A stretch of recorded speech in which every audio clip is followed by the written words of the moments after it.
Welcome to Fanfiction Audiobook. Marvel, I'm just the Supreme Master's sidekick. Chapter 81 Red Skull, where are you? Qin Wuying glanced down, the suitcase was still shaking violently. That's really strange, it shouldn't be like this. It's important to know that even when placed in a container made of special materials, and without any external stimuli, the treasures inside usually don't react. Ha ha ha ha. This is fate. I have received divine help. Seeing the situation before him, Red Skull's eyes suddenly lit up.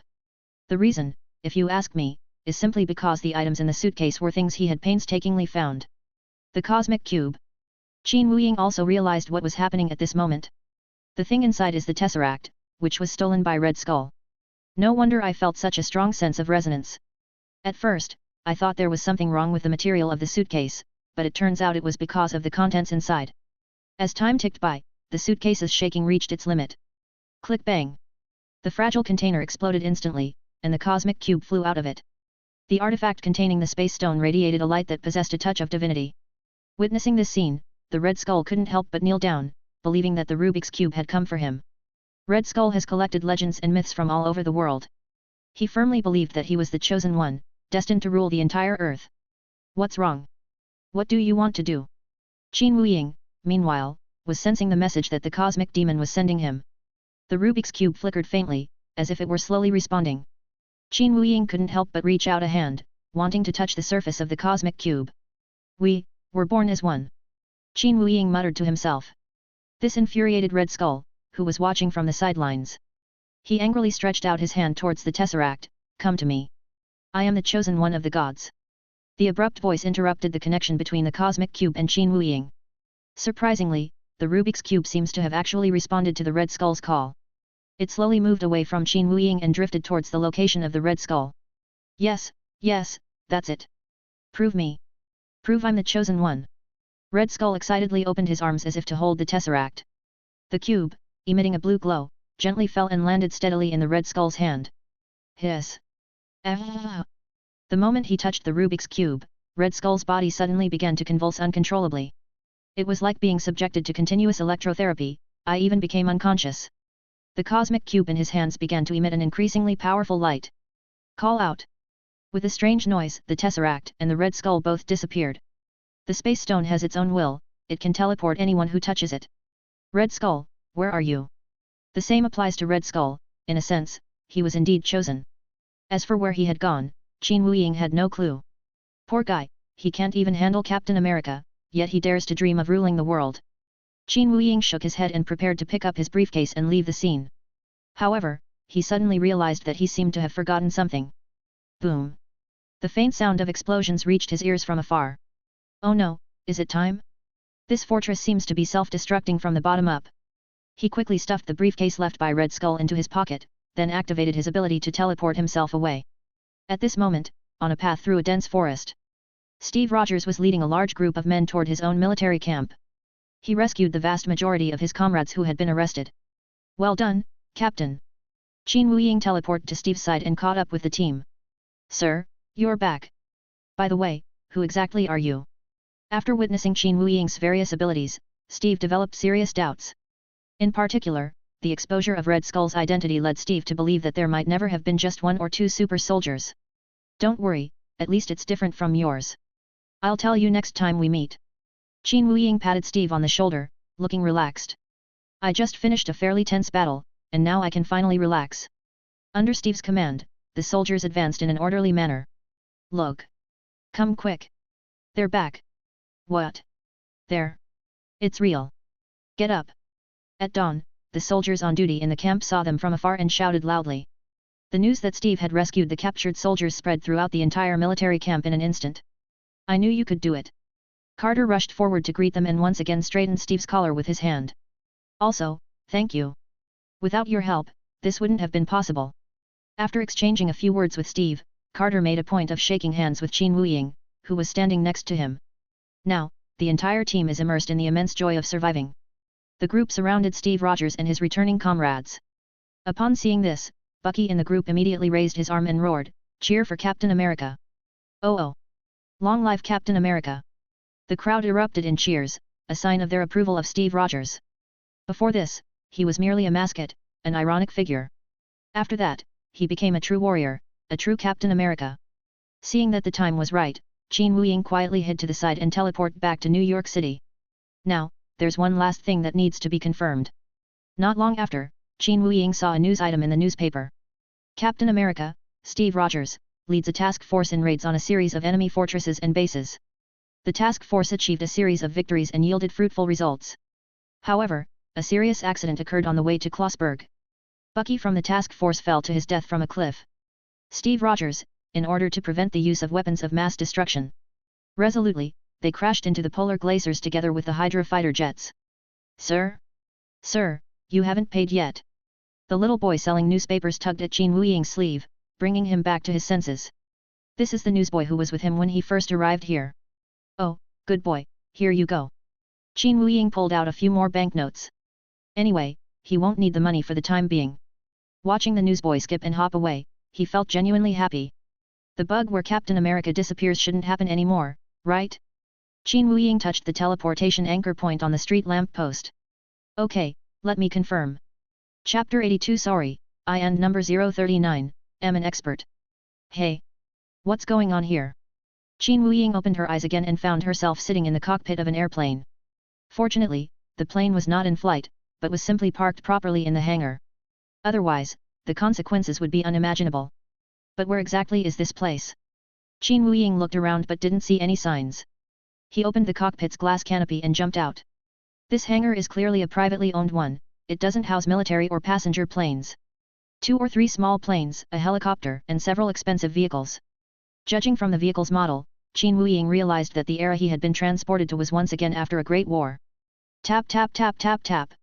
Suddenly, a series of very hurried footsteps approached. Qin Wuying turned her head to look at the source of the sound. It was a large door, and behind the door, she could see a staircase. As the stairs continued, Qin Wuying discovered that the hangar had a second floor. But who's behind that door? Could it be someone I know? Or an enemy? In any case, it's always good to be cautious. As the footsteps drew closer, Qin Wuying quietly drew his energy sword from behind. Bang! The door was pushed open forcefully. Upon seeing the person who pushed open the door, Qin Wuying froze on the spot. The other party was briefly taken aback. Miss Carter? What are you doing in a place like this? It turned out that the person who came downstairs and opened the door was none other than Agent Carter. There's a very urgent situation. Look behind you. Carter looked somewhat agitated, as if something was troubling her. Upon hearing this, Qin Wuying turned around and looked in the direction Carter was pointing. 2 men dressed in casual suits were standing on either side of an old man. The old man was balding, but his beard was shaved very clean. You know, Agent Sousa, you know they don't treat you as a complete person. The old man spoke slowly to one of the men named Sousa. As she spoke, she twirled the ring on her hand. Speaking of incomplete people, Qin Wuying then noticed that Agent Sousa was using an iron crutch. Focus, all you have to do is focus. The old man continued speaking to Sousa in a gentle and patient tone, while the latter's eyes gradually became unfocused. Seeing this, Carter raised his pistol and strode forward. Dr. Finkhoff, stop playing your tricks and put your hands up. So that's how it is. This old man's name is Finkhoff, Qin Wuying thought to himself. The old man, known as Dr. Finkhoff, showed no sign of nervousness when he saw Carter's gun. Not only was he not nervous, but he was still turning the metal ring on his hand. Could this person be a superhuman? Qin Wuying became wary. Miss Carter, what a valiant and heroic woman you are. It's a pity they don't recognize your talent. But I believe you can change the situation. The only thing you need to do is focus and concentrate. Now listen to me. Qin Wuying noticed that Carter's eyes also became unfocused when Finkhoff said these things. At the same time, the gun she was holding tightly began to loosen. Now, Finkhoff said with a mysterious smile, point your guns at Agent Thompson. As soon as he finished speaking, Sousa and Carter both turned their guns on the other man, Thompson, whom Finkhoff had mentioned. Ah, I see. Qin Wuying smiled, initially thinking it was some kind of incredible superpower. The result was just ordinary psychology and hypnosis. However, it is indeed hard for people who have not received professional training to resist. Agent Thompson panicked when he saw his 2 colleagues pointing guns at him. Calm down, you bastards. However, Carter and Sousa acted as if they couldn't hear him. A bloody incident between colleagues was about to occur. Looks like I'll have to handle this mess myself. As Qin Wuying spoke, he calmly stepped out from the shadows. Although we haven't figured out the whole story yet, helping Carter is always the right thing to do. Oh? A new face in the Strategic Sciences Department? Hello, young man. Finhoff discovered that a third person had arrived, and one he had never seen before. Then, the shrewd old man immediately rolled his eyes and looked Qin Wuying up and down. Young man, you're both confident and confused, feeling like you can't find your direction, right? That's okay, I can help you, really. You just need to focus. Dr. Finhoff launched his classic offensive against Qin Wuying, and twirled the ring on his hand. Qin Wuying immediately understood, this ring was the key to the other party's hypnosis. Since that's the case, I'll just use the same trick. Dr. Finhoff, you are blinded by negative emotions. I can help you, and you don't need to concentrate. What's wrong with you? Finhoff was somewhat surprised to see that Qin Wuying did not fall into his trap. I just hypnotized the other agents, and they were all right the moment they said it. Why didn't it work this time? Is it because the ring isn't spinning clearly enough? Thinking of this, Finhoff raised his hand, trying to make Qin Wuying see his ring as clearly as possible. Your ring won't do.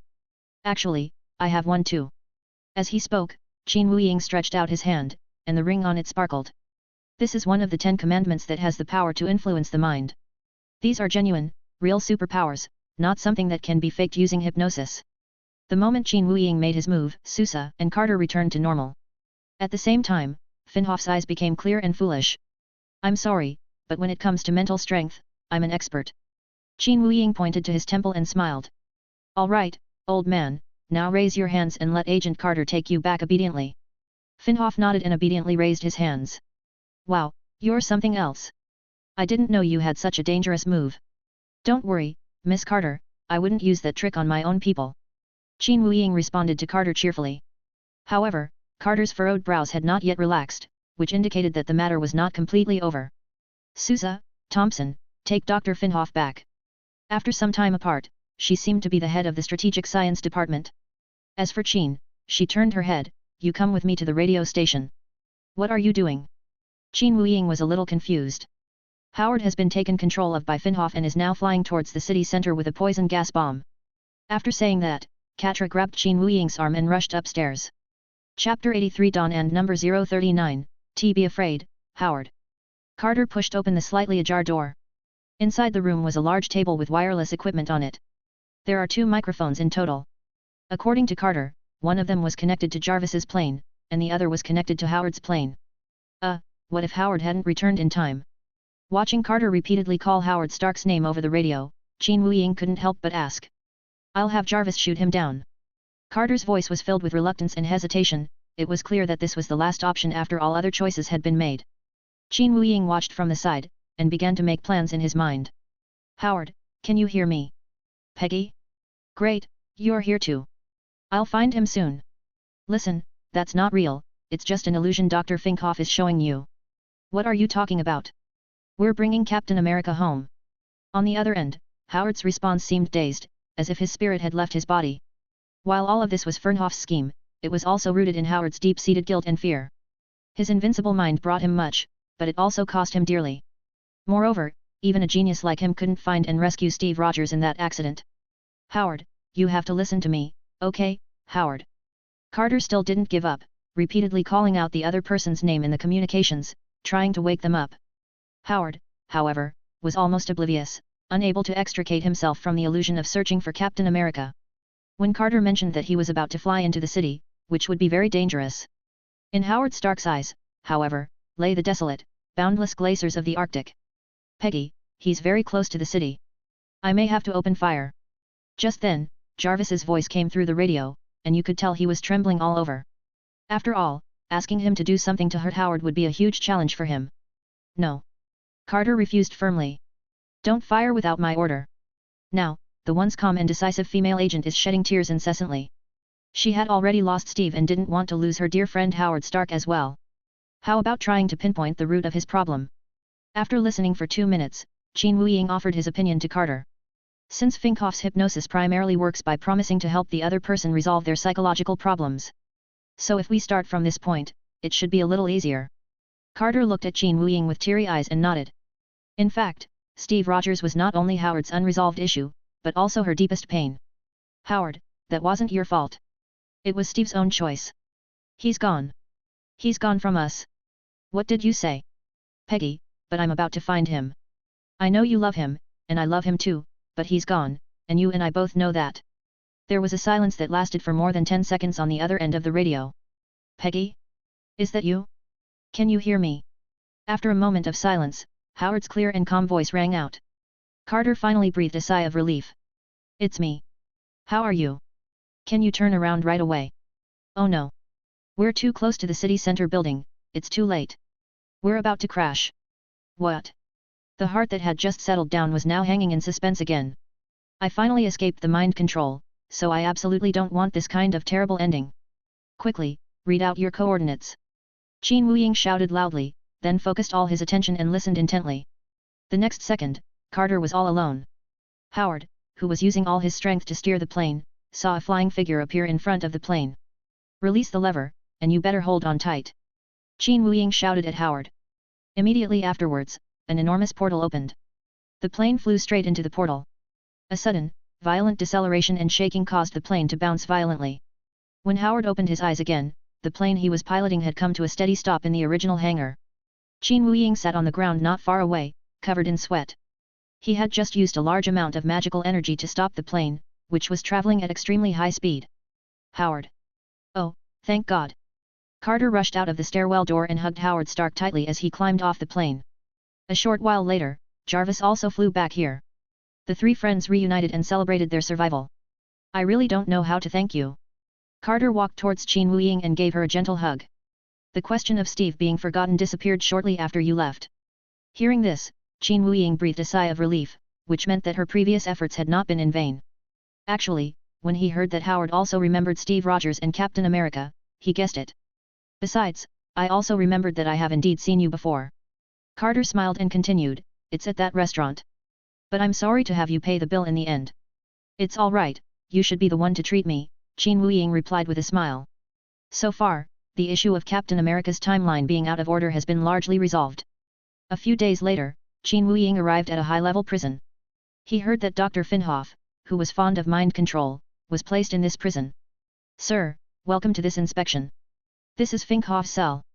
A young prison guard pointed to the cell door in front of him. Looking through the small window, you could vaguely see Finhoff sitting on the bed. Open the door, I want to see him. Understood, sir, but I must remind you first. What reminder? You absolutely must not remove the special mask, don't give him a chance to speak. Don't worry, I know, thanks for reminding me. Qin Wuying patted the prison guard on the shoulder, indicating that he was fine. With a creak, the cell door was pushed open, and light shone into the dimly lit cell. Dr. Finhoff looked dejected and only glanced at Qin Wuying. Qin Wuying's abilities caused his mission to fail, humiliated him, and left him with nowhere to go. That's strange, how come you haven't aged at all? Just then, another voice came from the shadows. It seems that Finhoff is not the only prisoner in this cell, he has a cellmate. Following the sound, Qin Wuying looked over. Isn't this Dr. Zola? Chapter 84. Take it slow, Captain. The warm, bright afternoon sunlight was streaming in through the window. The radio on the cabinet was broadcasting a very exciting and intense baseball game live. The Philadelphia team has tied the game, and the Dodgers still have 3 players on the field. Pitch. It's over. Grimson. Rizzo scores, and Reiser runs to third. Perhaps because he hadn't had such a peaceful sleep in a long time, Steve Rogers felt exceptionally comfortable. He slowly sat up in bed, but then noticed something was wrong. Good morning, Captain, you're awake. A woman dressed as an office worker pushed open the door and walked in. Where am I now? Steve rubbed his eyes and asked. A post-operative recovery room in New York.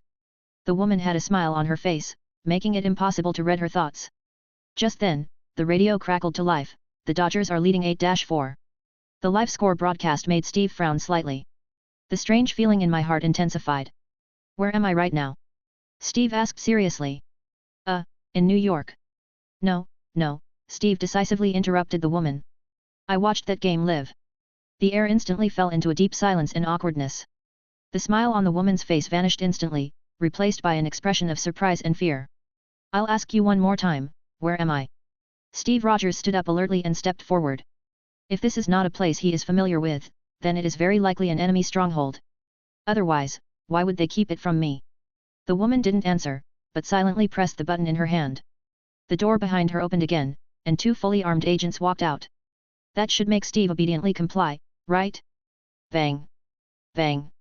The next second, only the sound of fists colliding with bodies could be heard twice. Two agents flew through the thin wall and out. When Steve rushed out of the room, he saw that the so-called wall was nothing more than cardboard. I am in another, enormous space. The moment he rushed out, alarms blared, and a whole team of special agents arrived. But these guys are nowhere near as good as super soldiers.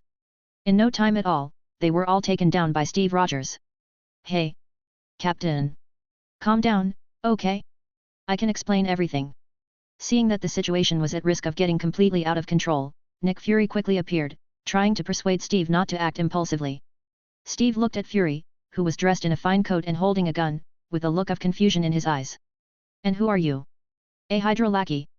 No, I am Nick Fury, the director of SHIELD, formerly known as the Strategic Scientific Reserve. Fury thought to himself, you know about the Strategic Science Reserve, right? You've even been in contact with them. However, to everyone's surprise, Steve Rogers didn't buy this explanation at all. Although he was not racially prejudiced, the situation before him was clearly not convincing at all. What laws would a black person break to become the director of the Strategic Scientific Reserve, let alone work and carry a gun here? It seems like an impossible thing no matter how you look at it, right? Steve roared and lunged at Nick Fury, trying to subdue him directly. If the black man in front of you really has a job, then he is definitely not in the United States, but somewhere else. If that's the case, then where is it if not a Hydra base? The mere thought of Hydra sent Steve Rogers' fighting spirit soaring. How could this happen? Nick Fury was incredulous and quickly activated the pager function on his phone. What's wrong now, you old bastard Fury? From the other end of the phone came a voice that Steve knew all too well. He slowly released his hands that were restraining Nick Fury and stood up. Cough cough cough. You're suffocating me. Fury, you old bastard, I'm hanging up if there's nothing else. Hey, wait. Come right now, please come save me. After saying that, Fury hung up the phone without waiting for a reply. Based on his understanding of the person on the other end of the phone, he knew that unless he created an extremely urgent situation, the other party would simply ignore him. Sir, it's you. Long time no see. The next second, Qin Wuying appeared in front of Steve Rogers. Yes, it's me. Don't worry, I'll explain. Qin Wuying nodded, indicating that there was no problem, and then turned to face Nick Fury. You can't even handle this simple thing, you made my vacation come to an abrupt end. Since returning from the past, he has been on vacation with Lucy for about 2 months.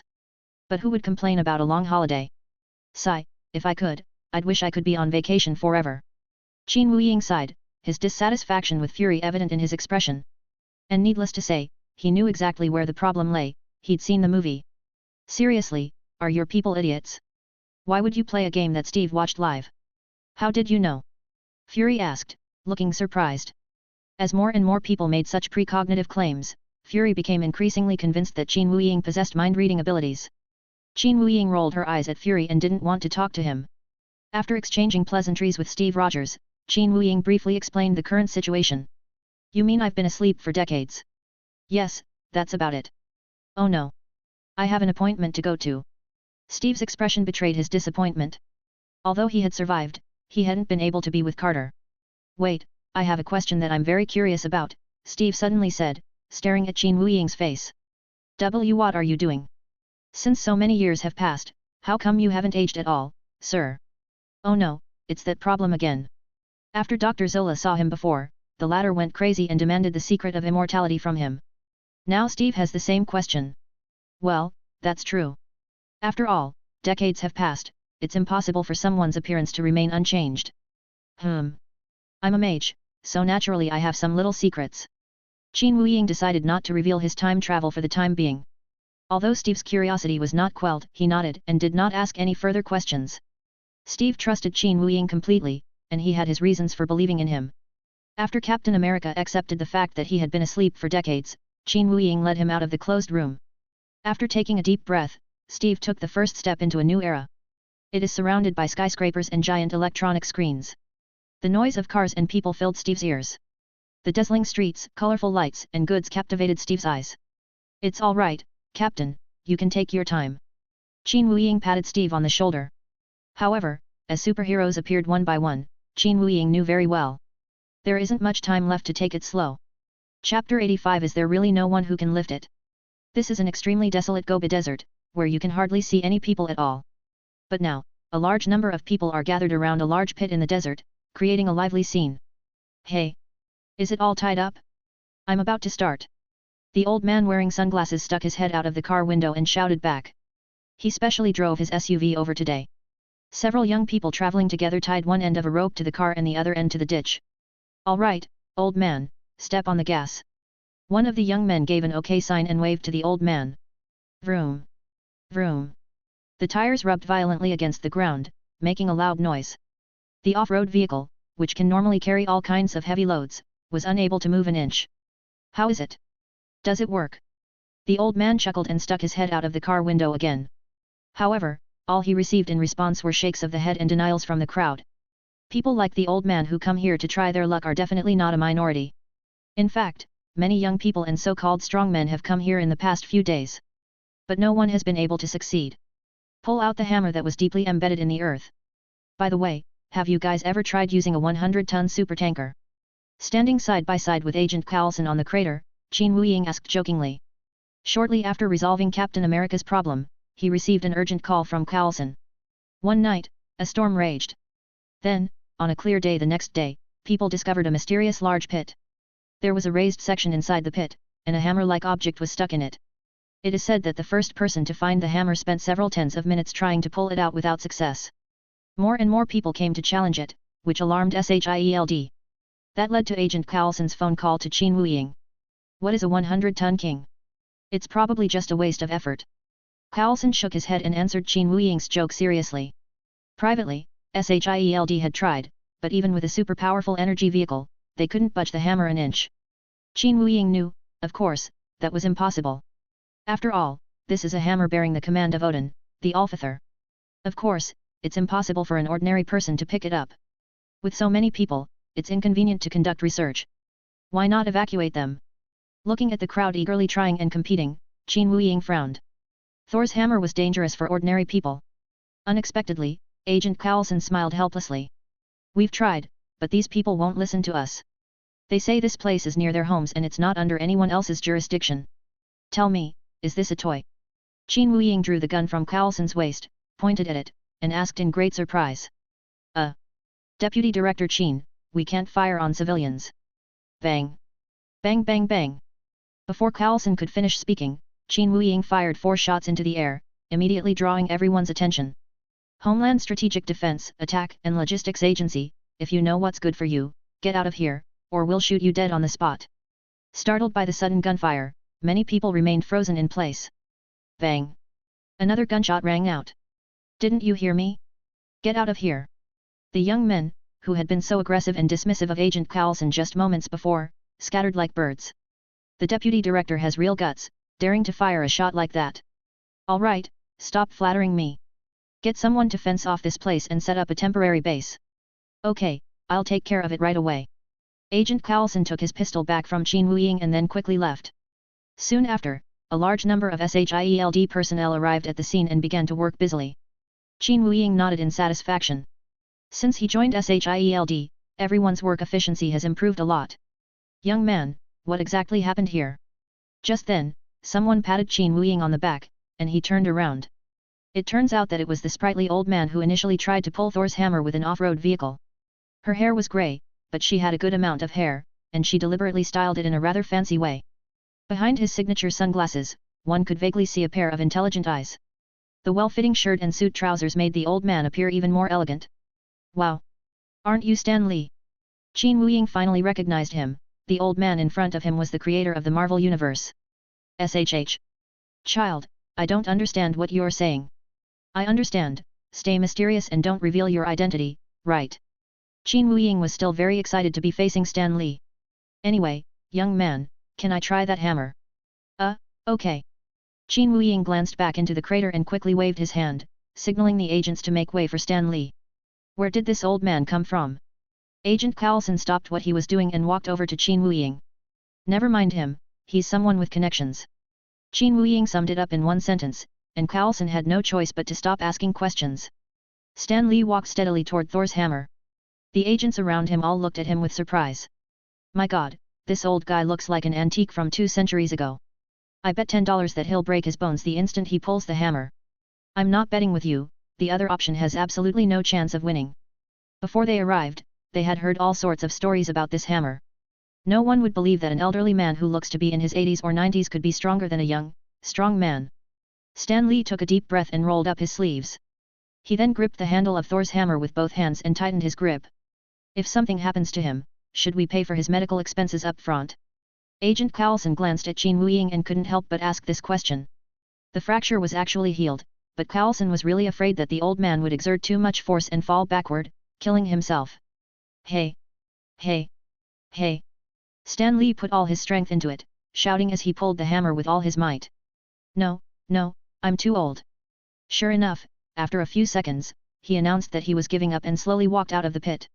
He was unharmed, which allowed the onlookers to breathe a sigh of relief. However, only Qin Wuying noticed that when Stan Lee pulled Thor's hammer, the hammer wobbled slightly. The old man probably didn't want to attract too much attention, so he just put on an act. Qin Wuying remembered that in the MCU universe only Thor and Vision had lifted it during this time period. Vision is because he possesses an Infinity Stone. Hey? Qin Wuying suddenly realized that his power came from the Space Stone. So, can I lift it myself? Chapter 86 The Prince on a Stormy Night. Before long, SHIELD set up a small temporary base around Thor's hammer. I have to say, modern technology is really great. This way, Qin Wuying could read a book in the base while pressing the orange juice button. That's right, it's literally the orange juice button. With just a flick of his finger, one of his agents or Secret Service personnel would come running. I gave him his favorite orange juice. Hey? Is this modern technology or a primitive, old-fashioned method? Qin Wuying took a sip of his drink and couldn't help but let his imagination run wild. Several days have passed since the hammer was first discovered. He stayed at the base the whole time and didn't go anywhere else, for a very simple reason. It won't be long before Thor comes looking for his hammer.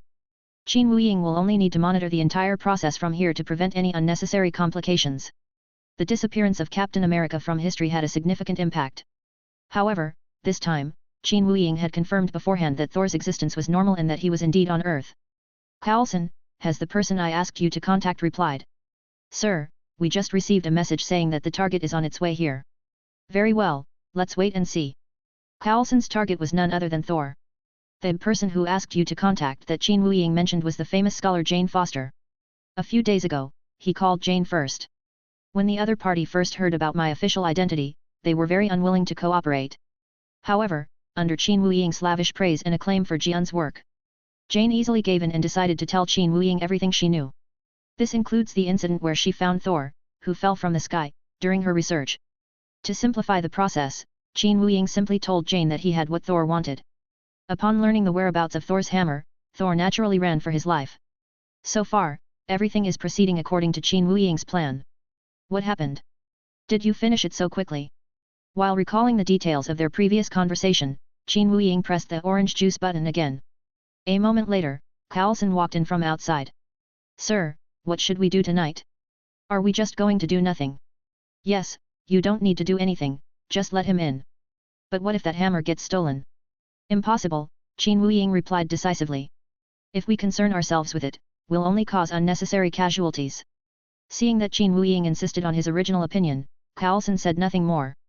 At this time, Thor was in exile and certainly couldn't lift Mjolnir. Qin Wuying was quite reassured about this. Soon, night fell on the ground, and the atmosphere throughout the base suddenly became tense. Large swaths of dark clouds gathered overhead, and the distant rumble of thunder could be faintly heard. Such weather is often a precursor to a major storm. The weather is only the smallest factor that causes tension. An uninvited guest is quietly approaching S.H.I.E.L.D's temporary base. Sir, I see him. He's wearing an overcoat, and his disguise is very poor. A few minutes later, Natasha, the eagle eye of this world, reported to Qin Wuying. From her perspective, Saul and Jane were lying on a small hill not far away, using only their clothes as cover. Nothing escaped her superhuman eyesight. Good, just keep an eye on him, don't attack. Understood, sir. Natasha kept her eyes fixed on Thor, watching him jog and get close to the base. 2 agents are patrolling this position. They turned around simultaneously and spotted Thor crouching behind cover. Hey! You over there, don't move. The 2 men raised their submachine guns and charged toward where Thor was. What's going on? Didn't I order them to leave him alone? Seeing that 2 hotheads had disobeyed his orders and gone to their deaths. Sure enough, the moment they got close to Thor, they were all sent flying by a single punch from one of them. Even without the power of Thor, Thor's powerful muscles and godlike physique are still beyond the reach of ordinary humans. I'll say it again, don't stop him. Also, the team doctor should go check on him immediately. Qin Wuying waved his hand in the command room, signaling the 3 doctors to carry the 2 uncooperative agents back. Fortunately, Thor's target was only Mjolnir, and he didn't try to kill the agents. With Qin Wuying's orders, Thor encountered virtually no difficulties along the way. He walked through 2 patrol routes and went straight to push open a side door of the temporary base. The passageway inside this side door leads directly to the room where Thor's hammer is located. SHIELD staff built a protective enclosure centered on the location of the hammer. This treasure belongs to SHIELD, you can't take it. Just as Saul got very close, a fully armed agent suddenly rushed out from the side. The agent was not afraid at all and rushed up to fight with Thor. What's wrong with this guy? Has he lost his mind? Before Qin Wuying could finish speaking, the surveillance footage showed that the agent's neck was being tightly gripped by Thor. If she had a few more seconds, she would likely have stopped breathing and suffocated. When he wakes up, make him write a 10,000 word self-criticism, or he won't be allowed to eat. After speaking, Qin Wuying opened his arms and focused his attention. Whoosh! The agent who had been choked unconscious was teleported to the floor of the command room. Several agents rushed forward and carried him away. Thor looked around, feeling a bit amazed. The person he had just grabbed had suddenly disappeared. It doesn't matter, I'm here to find Mjolnir anyway. With an arrogant stride that showed no regard for family or friends, he kicked open the door to the protective room. On the small mound in the very center of the room was Thor's hammer, which he had longed for day and night. Ah! Mjolnir, I knew I would find you. After saying that, Thor reached out and stroked the surface of Mjolnir. Sir, should I shoot him with an arrow? This is a great opportunity. No rush, Qin Wuying said, taking a sip of orange juice. We need to make him understand himself first. After saying that, everyone stared intently at the monitor screen, watching Thor's every move. At that moment, a torrential downpour, accompanied by powerful thunder, descended from the sky. The protective room had no roof, and rainwater poured down, while also violently pounding the roofs of other parts of the base. Thor Odinson, God of Thunder. I'm back. With a roar towards the sky, Thor gripped the hammer handle tightly with both hands and pulled hard. What? This is impossible. Chapter 87 Loki, we meet again. There can't be any mistake, no, it can't be. Thor muttered to himself, straining with both hands to pull out his signature weapon Mjolnir. But his former close partners are now unwilling to help him in the slightest. No matter how much strength Thor used, he could not make Mjolnir obey his commands. Finally, his hands gave way and he collapsed to the ground. The torrential rain relentlessly lashed at the dejected Asgardian prince, as if mocking his fate of exile. In an instant, a mix of complex emotions welled up in Thor's heart. That's about enough. Give him an injection to calm him down. Seeing this scene, Qin Wuying gave instructions to Hawkeye Natasha via communication. As a cold arrow was fired, a needle struck Thor squarely in the neck. Thor tilted his head and fell down without resistance, and the agents lying in ambush rushed at him. It's good to be young, you can fall asleep as soon as your head hits the pillow, Qin Wuying smiled. Take him away and lock him up. I'll interrogate him myself. And just like that, without much effort, SHIELD captured Thor himself. Of course, without his divine powers, Thor is at best a mortal with high combat strength. That's why he could be easily knocked out with a stun agent. Ugh, my head is killing me. A short while later, Thor, who had slowly woken up from his bed, sat up and covered his forehead. He hadn't fully grasped the situation yet, the only thing he was certain of was that he had lost his right to wield Thor's hammer. Oh dear, my dear brother, I never imagined you would be in such a sorry state. Just then, a very familiar voice reached Thor's ears, and he couldn't help but look up. The person before me wore a horned helmet, wielded the eternal spear, and wore a green robe. Loki, what are you doing here? Yes, this is Loki, Thor's half-brother. Of course I've come to visit you, to see how you're doing in Midgard. Loki adopted a very concerned and serious expression, deliberately creating a somber atmosphere in his words. Is it about Jotunheim? I can explain to my father, I swear. Seeing his younger brother arrive, Thor felt like he had grasped at a straw. Qin Wuying, who was secretly watching all this from a short distance away, shook his head and couldn't help but sigh. If I were Odin, I wouldn't agree to let Thor immediately inherit the throne either. Clearly, this young Thor is still in a stage where he's all brawn and no brains. Father, he's dead, Loki said, squeezing out 2 tears as he spoke, each word distinct. Sultan was stunned. How could this be?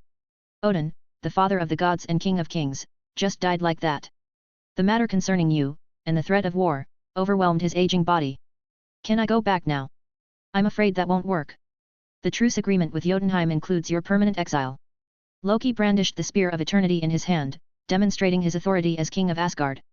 Listen, brother, Loki added, I know it's cruel to be stripped of Thor's power, but it's also good for you. But Thor wanted to argue further, but Loki interrupted him again. I'm afraid I have to go, brother. As king, I have too many things to attend to. The next second, Loki, who had been standing there, vanished without a trace. Only Saul remained, sitting on the edge of the bed, unable to hold back his tears. On one hand, he hated his own ignorance for causing his father's death.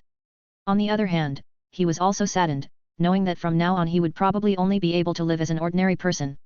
Hey, you don't actually believe what your buddy says, do you? Unable to bear it any longer, Qin Wuying pushed open the door and asked Thor a question. You've spent so much time with your mischievous and cunning younger brother, don't you know he likes to lie? Don't you know that Loki's covetousness for the throne isn't something that's been going on for just a day or two? Of course I believe you. After all, we grew up together as brothers, Thor said without looking up or even thinking. Well, this guy is hopeless. Wait a minute, Thor suddenly realized something, you're just a mortal, how do you know Loki? Qin Wuying was speechless. You can be so shrewd at times like this.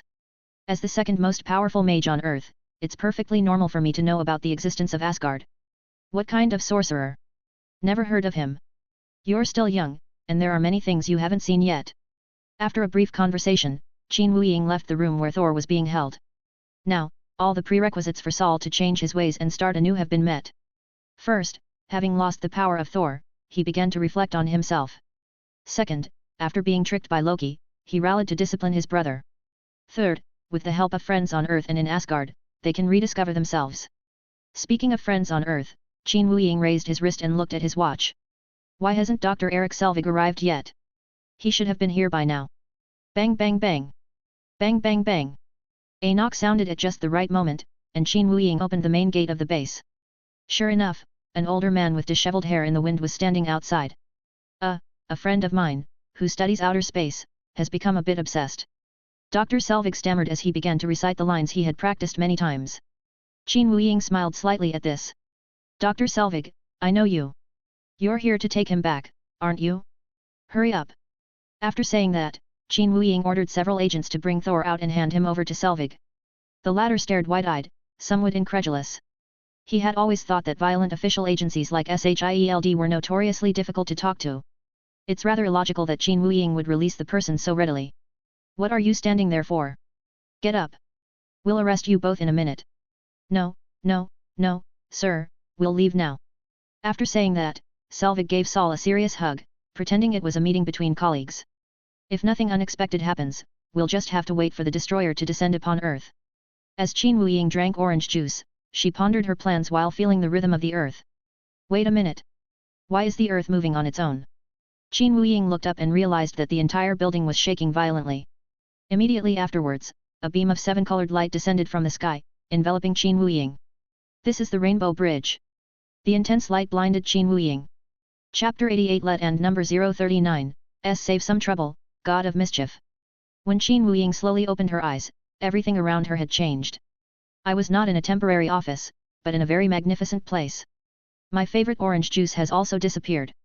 The person who teleported me here should ideally have a glass of orange juice in their hand. Qin Wuying complained irritably, then his eyes met those of a tall man in front of him. The other person, dressed in golden armor and wielding a long sword, stood in the center of the room. Ah, Guardian of the Rainbow Bridge, Surveillance Camera of the Nine Realms, Heimdall. Qin Wuying recognized this person. His ability was clairvoyance, allowing him to see everything, big and small, happening in different countries.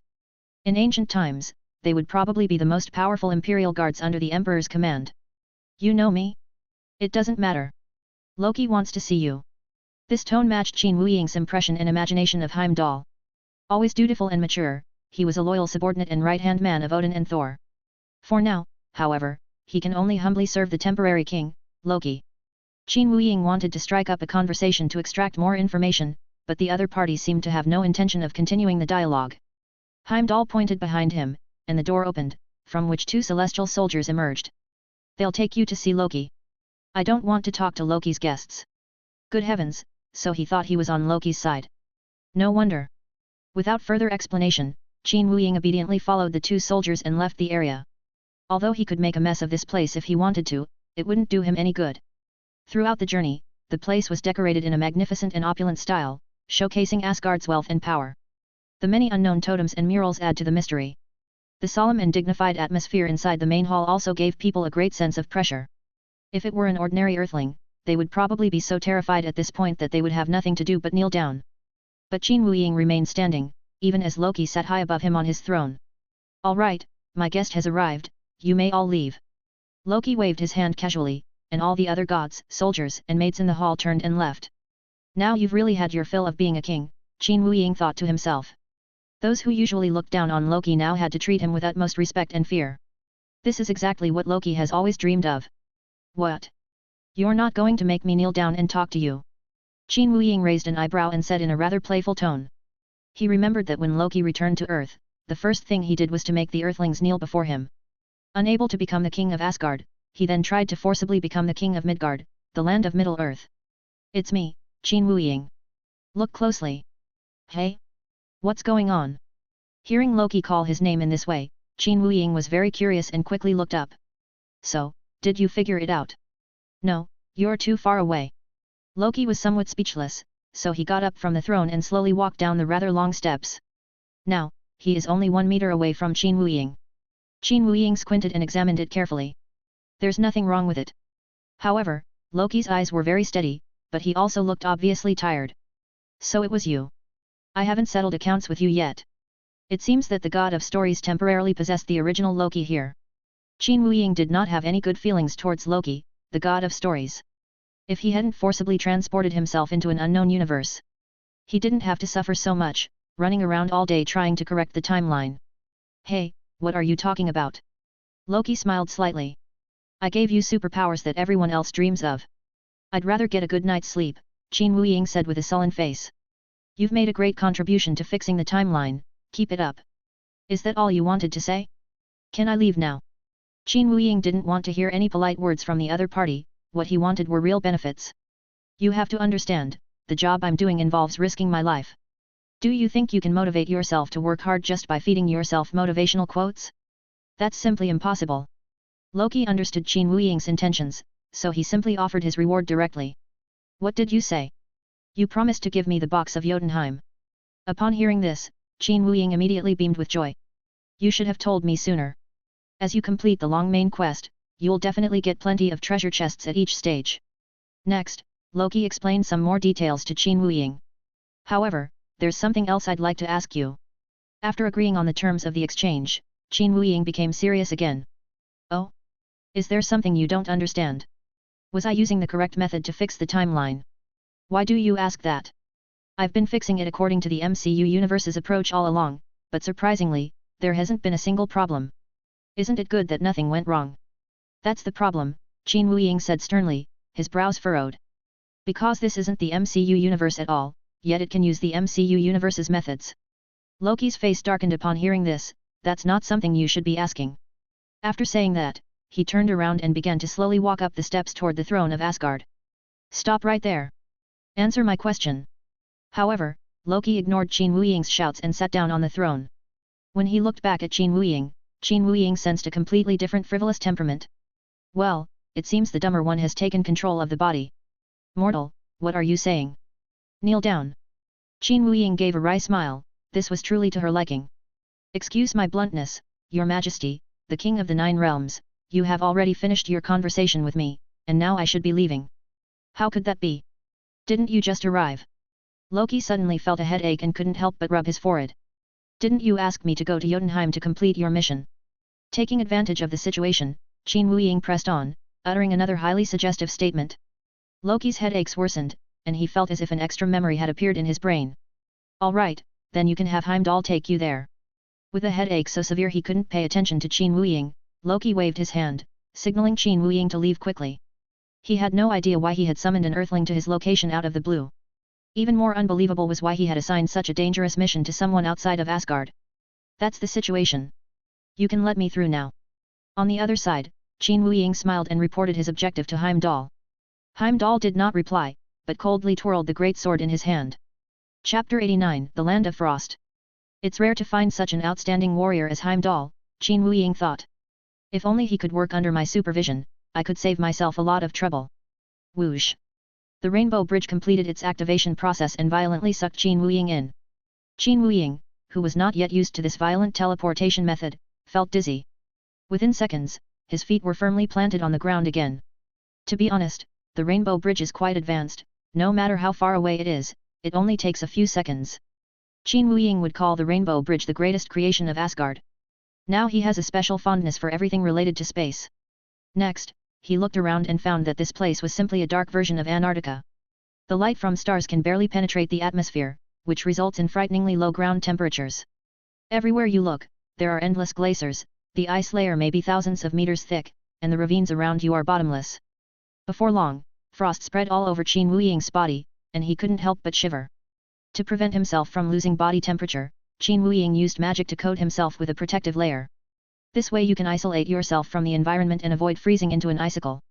This is Jotunheim, one of the 9 kingdoms, the legendary land of the frost giants. It is also Loki's true homeland. Come to think of it, I haven't seen a single frost giant in front of me. Could it be that Heimdall teleported me to the wilderness? This guy looks so honest, I never expected him to have such a wicked heart. Never mind, I'll just wander around and see what happens. Qin Wuying reluctantly started walking, observing the various traces around her as she went. About half an hour later, he saw a series of footprints. The footprints on the ice were distributed very irregularly, some were small and clearly belonged to frost giants, others were enormous and it was unclear what kind of creature they were. Qin Wuying initially judged that the frost giant should be not far from here, because his own footprints would be covered by the wind and snow within minutes. If these footprints are still visible, it means that the person who left them hasn't really gone far. Thinking of this, Qin Wuying activated his magic power, giving himself a super acceleration and rushing forward. This was his latest ability, learned from the Book of Space, although it had taken him quite a bit of effort to figure out the various spells in the book. The principle is to manipulate magic to move the maximum distance within a unit of time and to connect one's movements in a continuous sequence. Sure enough, not long after, a group of simply dressed frost giants appeared before them. These tall creatures, like humans, have limbs and facial features with clearly defined functions, and also have their own organizations and societies. However, their tattered clothes were hardly aesthetically pleasing or advanced. Along with several frost giants was a huge, robust beast, about the size of a large triceratops. The appearance of the beasts is quite similar to some animals from the Permian period on Earth. Will the person King Loki mentioned really come? It's been so long. Of course it will. Our almighty King Loki never lies. I hope so. I don't want to deal with people from Asgard, they're a real pain. Yes, I still remember the scene when their young prince came to cause trouble. The frost giants discussed amongst themselves, seemingly already aware that Qin Wuying was going to land in Jotunheim. The monster on the side remained obedient and quiet, its ferocious appearance making it impossible to associate it with the word tamed. It seems that this monster is only barely obeying the frost giant's commands based on its combat strength. Qin Wuying decided to secretly follow behind this group of frost giants, who would eventually lead him to his target. Hey, big guy, what's wrong with you? Why are you so restless? Just a few minutes after we went outside, the monster's nose started twitching. A frost giant patted the monster's skin in a gesture of comfort. That's strange, why am I sniffling? Could it be that I caught a cold from the low temperature here? Qin Wuying couldn't help but chuckle at this idea. Those few frost giants in front of us were wearing rags, but they insisted they were dressed. The fact that they don't catch a cold even in this condition shows that the species here have long adapted to the darkness and freezing of Jotunheim. What's going on?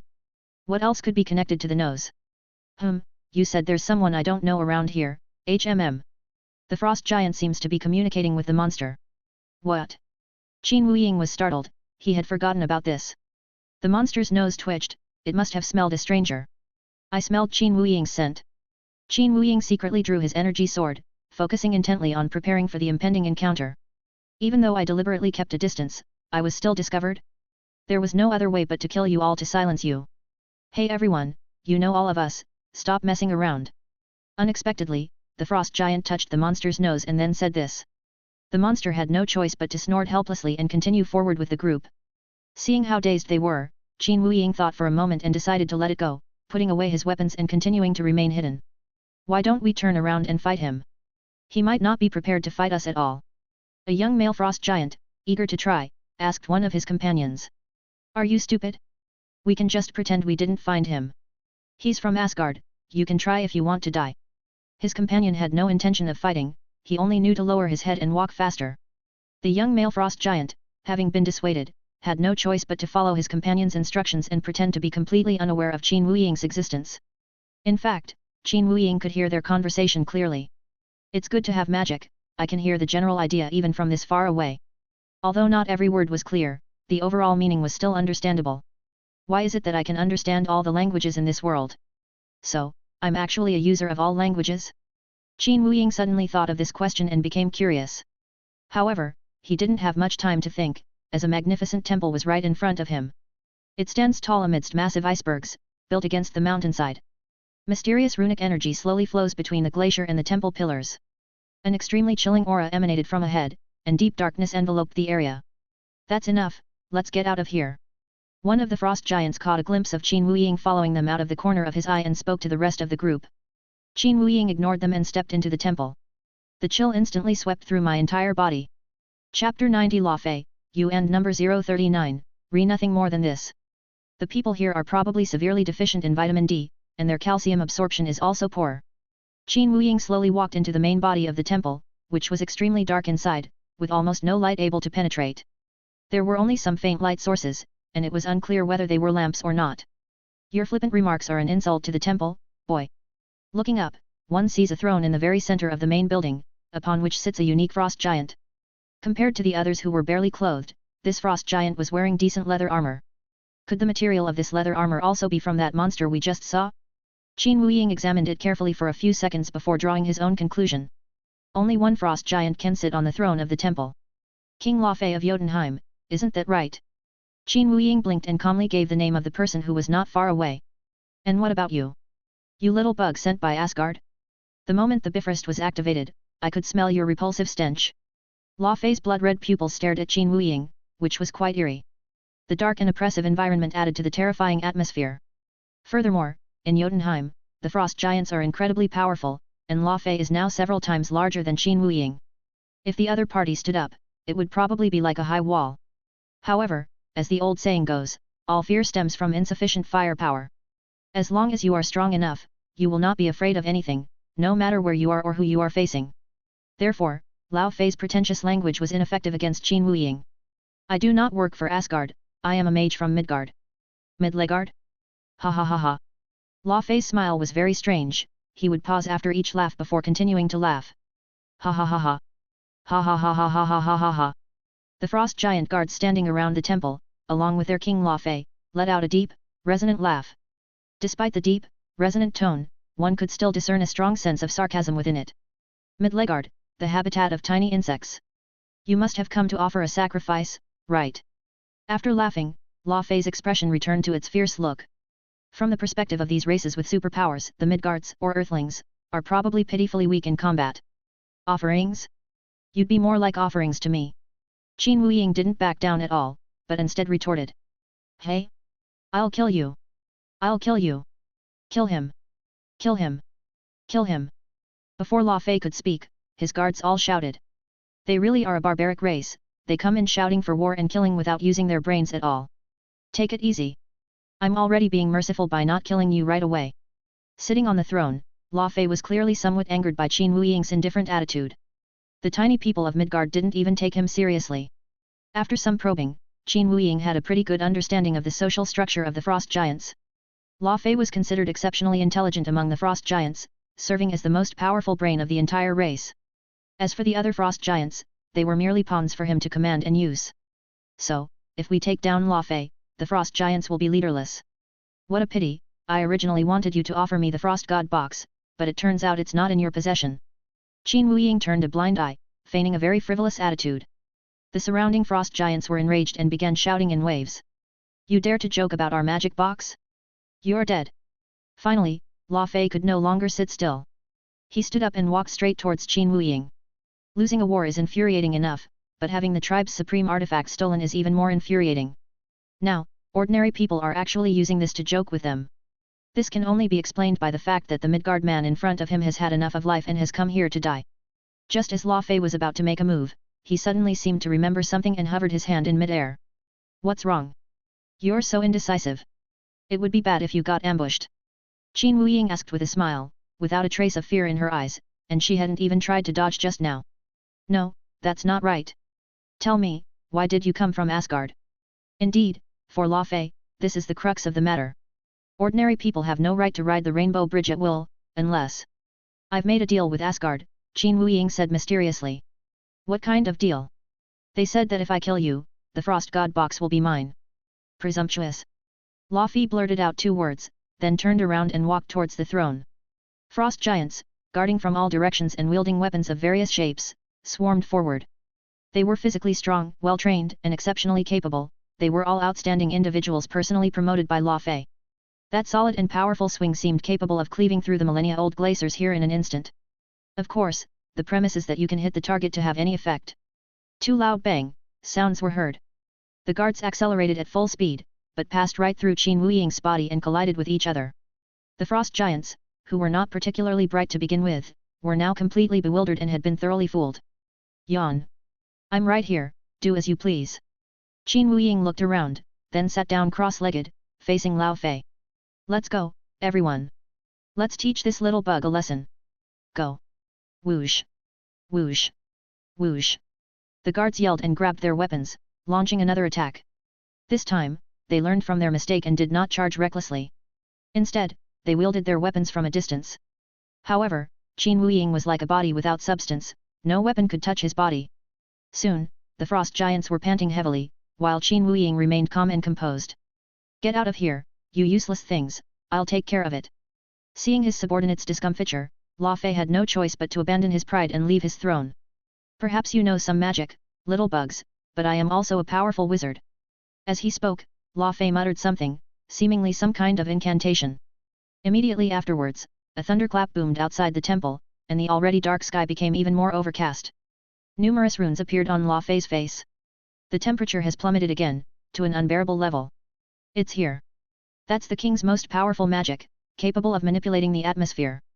A guard whispered among himself. As long as your breath and your energy remain here, you are doomed to die. The frost giant's smile was eerie and arrogant. The next second, a bolt of lightning carrying extreme cold descended from the sky and struck Qin Wuying squarely. Lao Fei twisted his neck dismissively. However, he was too optimistic. Luff, you're nothing special. What? Lao Fei turned around in shock, only to see Qin Wuying sitting on his throne. He even crossed his legs. Chapter 91 Lao Fei is furious. Lao Fei's throne looks very high-class and luxurious. However, once you actually sit in it, all you feel is endless cold and loneliness. As expected of the former king of Jotunheim, this chair is quite nice. Qin Wuying joked as he gently stroked the armrest of the chair, admiring the intricate carvings. Just as Lao Fei was about to fly into a rage, he suddenly realized that something was wrong with what he had said. What do you mean by former king of Jotunheim? I am its king now. You are no longer. After sharply interrupting Lao Fei, Qin Wuying stood up from the throne of Jotunheim. Humph, perhaps I can't kill you for now, Lao Fei said with a slight smile, but what about the other Midgards? The others? Qin Wuying paused. They definitely can't beat you. Seeing that Qin Wuying had answered according to his own ideas, Lao Fei's smile became even more healthy. If you continue to be so disrespectful, then I have no choice but to assume that you, Midgard, have been sent to declare war on Jotunheim. He once used this trick on Thor and successfully fooled him. Now, Lao Fei has a reason to go to war with Asgard. Although the final outcome of the war was unknown, Lao Fei's strategic vision was much longer term. He believed that once Asgard was defeated, the next step should be to set their sights on Middle-earth, which had a large population and great potential.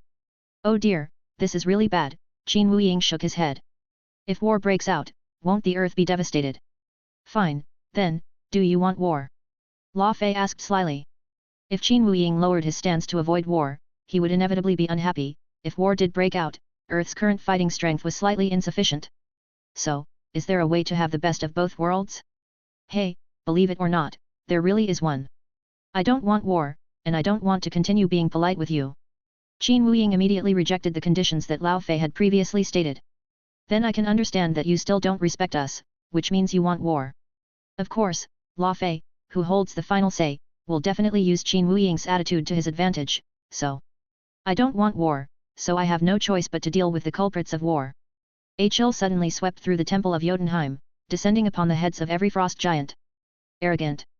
A Midgard dares to dream of killing the king of Jotunheim. Upon hearing that Qin Wuying's proposed solution was to kill him, Lao Fei was enraged. Although he hasn't found a way to restrain Qin Wuying yet, the other party shouldn't be able to defeat him easily either. But now Qin Wuying is so arrogant, it seems he doesn't take his powerful strength seriously. No matter what, he was the king who controlled an entire kingdom, and even Odin was wary of him.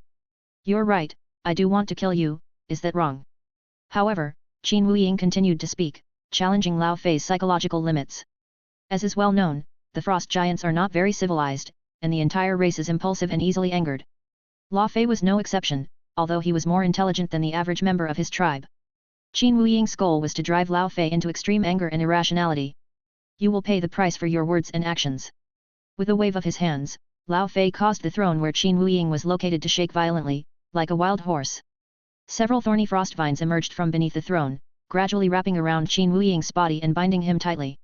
An energy unlike anything he had ever seen before lingered around Lao Fei, emitting a faint glow. Here it is, this is it. Qin Wuying kept a close eye on the other party's every move. You have to provoke Lao Fei to the maximum extent possible before he'll be tempted to use a deadly move. By understanding the opponent's most powerful moves, one can decipher the key to their sorcery. This is a special talent unique to Qin Wuying, a magical skill known as insight. A mage with this skill can interpret the spells of another by observing the spells, gestures, and energy types used in their casting. Whether the magic power is acquired through borrowing or is naturally possessed by a wizard, it can be deciphered. Furthermore, the stronger the spell effect of the opponent, the easier it is to interpret. That's why Qin Wuying was determined to make Lao Fei lose his mind and use his ultimate move. You will die immediately, to atone for the deaths of your comrades in the Great War. Lao Fei's hands had gathered a large amount of energy, which was gathered together like a tornado in the sky.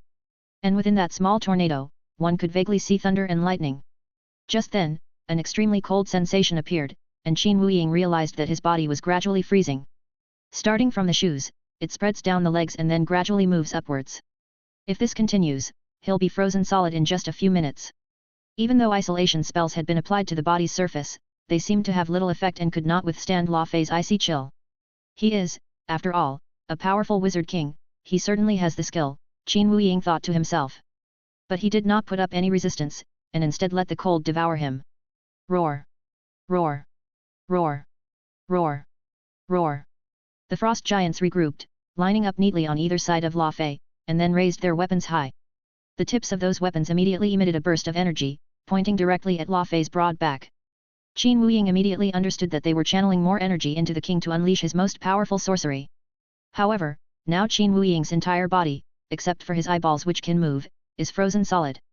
He could only watch helplessly as Lao Fei raised his hands, muttering incantations, and a storm of energy suddenly expanded and surged violently in his hands. It's coming!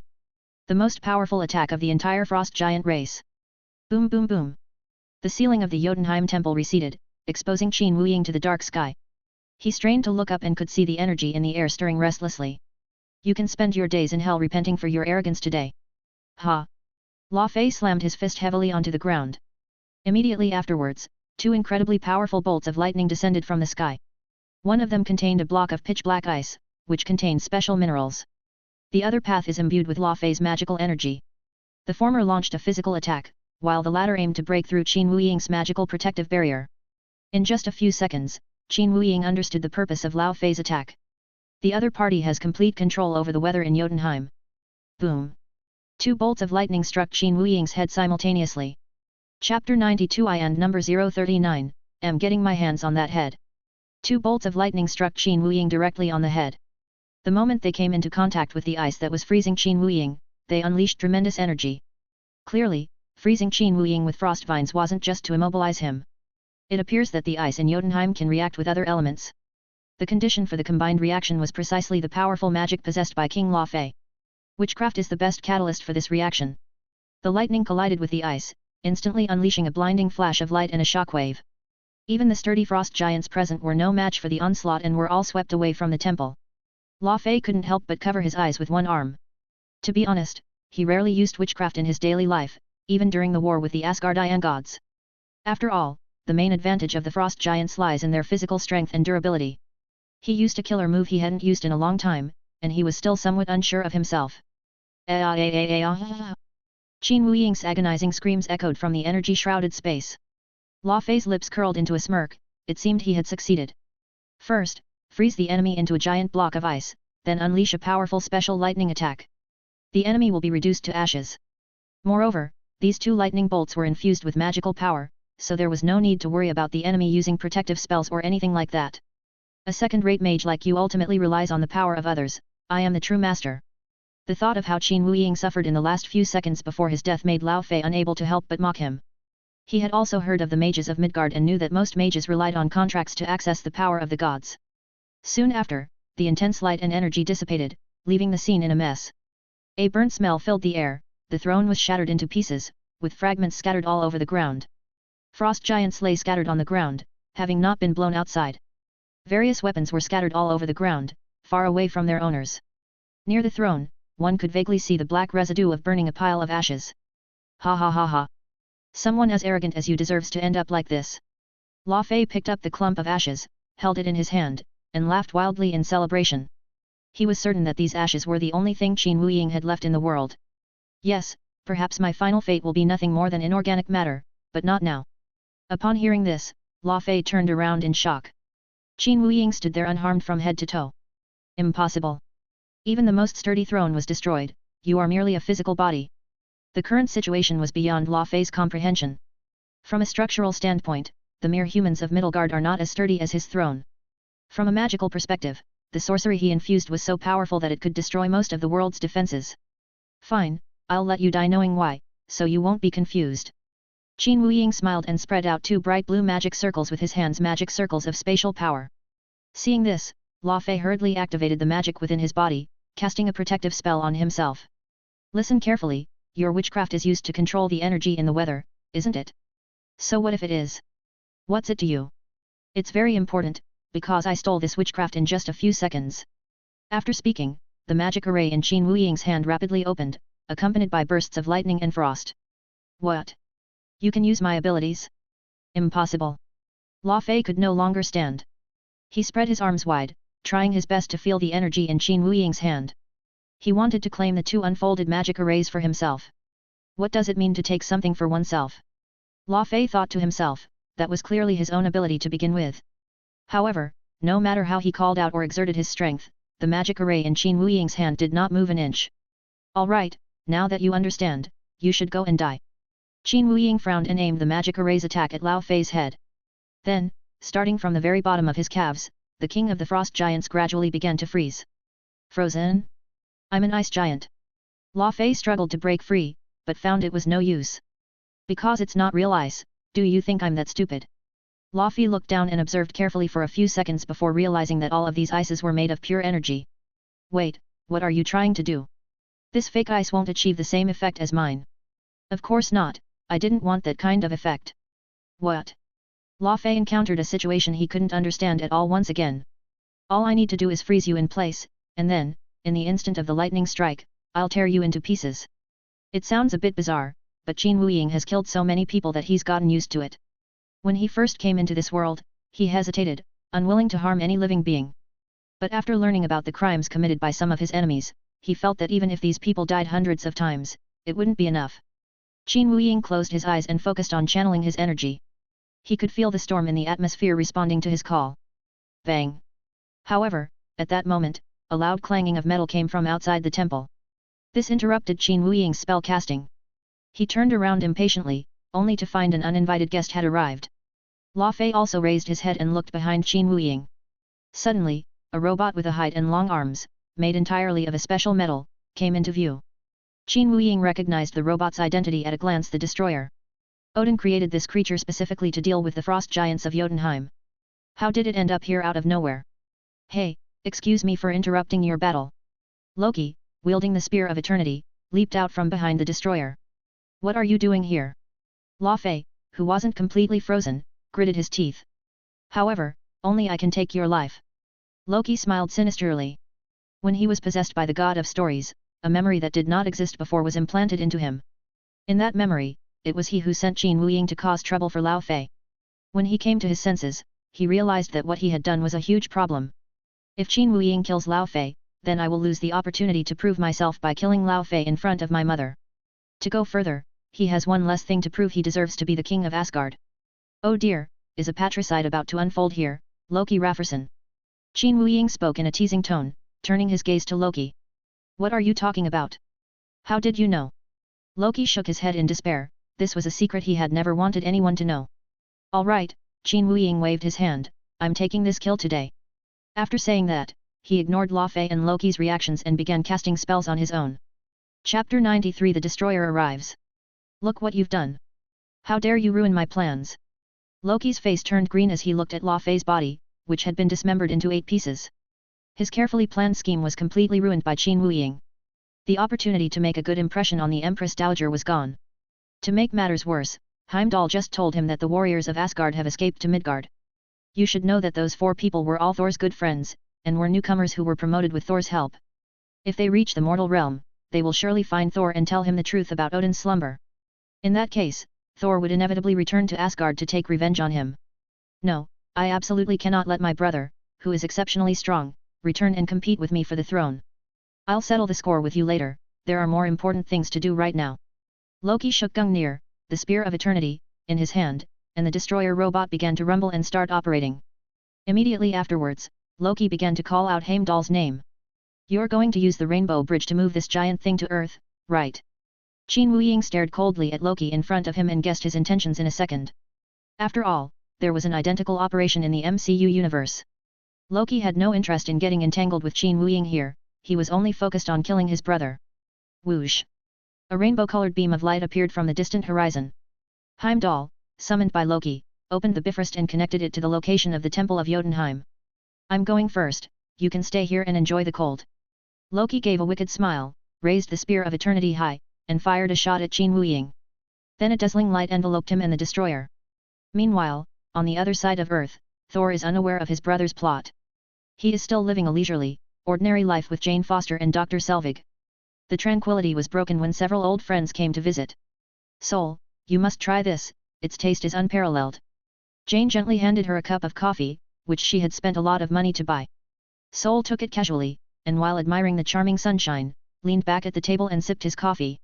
To be honest, he's gotten used to this kind of life now. Since Loki came to inform him of his father's death, Thor has been like a different person. Originally enthusiastic and cheerful, and a little impulsive, he has now learned to control his emotions. Thor! Thor! Open the door!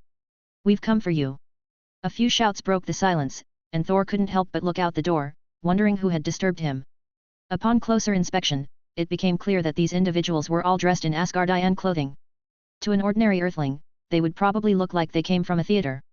Jane, sometimes I think I haven't completely let go, Thor smiled and turned to Jane to explain, it's incredible that I saw 4 of my celestial friends. Thor. Jane patted him on the shoulder. Is it possible that they really are out there? Thor was overjoyed when he realized what was happening. He thought his friends would blame him for his impulsive behavior, but he didn't expect them to still come. After pushing the door open, the warriors of Asgard joyfully embraced each other. Let me introduce you, Sol said, ushering them into the house and acting as the middleman for introducing them. They are Vanderlori, Hogon, Volstagg, and Sif. Thor turned around again and continued, these are Dr. Jane and Dr. Selvig, my friends from Midgard. After settling everyone down, Sol prepared to go to the kitchen to make some coffee to serve his friends. Hey! Why do you all look so serious? Unexpectedly, it seems that the purpose of the warriors from the Heavenly Palace was not to travel around Earth. I am sorry about the passing of my father, Odin. Seeing their serious expressions, Thor assumed they were there to interrogate him, so he lowered his head. What are you talking about? Odin isn't dead at all, he's just in hibernation. Sif couldn't hold back any longer and hurriedly revealed the truth, your brother Loki is completely lying to you. Upon hearing this, Thor was first shocked, then filled with rage. He only thought Loki was mischievous since childhood, but he never expected that Loki would dare to fool him with the matter of his father's life and death. You must return to Asgard and stop Loki's plot. Although Sif was unaware of Loki's plans at this time, based on her understanding, she believed it was anything but good. Thor hesitated for a moment, but then nodded. But now that I've lost my divine power, I'm afraid I won't be able to help much even if I go back. Seeing the once majestic Thor now in such a sorry state, his companions were at a loss for words. Just as they were about to offer some words of encouragement, screams and chaos erupted from outside. What happened? Why is everyone running to the other side of town? Dr. Selvig adjusted his highly prescription reading glasses and pressed himself against the window to observe the outside. Most people were running away in complete disarray, as if they were fleeing from something terrifying. Thor immediately led the warriors 4 of Asgard out to investigate. What's going on? What happened over there? Thor grabbed a SHIELD agent and asked hurriedly. There's a terrifying robot destroying everything in its path. The agent looked flustered, hurriedly answered the question, then broke free from Saul's grasp and fled. The agent's original mission was to monitor Saul's every move here. In such a critical moment, they couldn't care less about the mission, their only thought was to escape. Thor, look! Isn't that? Hogan's mouth dropped open in disbelief. Following his gaze, one saw a robot, its body hardened and its interior brimming with intense heat. They are closing in on Thor's position step by step. Vandalori, Hogan, you go and evacuate the people here, their lives are also important. Sif, Volstagg, you stay here and fight the destroyer with me. After giving the order, Thor frowned and focused intently. He understood that this was his cunning younger brother, coming to take his life. The colossal destroyer moved in the blink of an eye, gathering energy in what appeared to be its mouth. Boom! A burst of scorching energy erupted, heading straight for Thor's chest.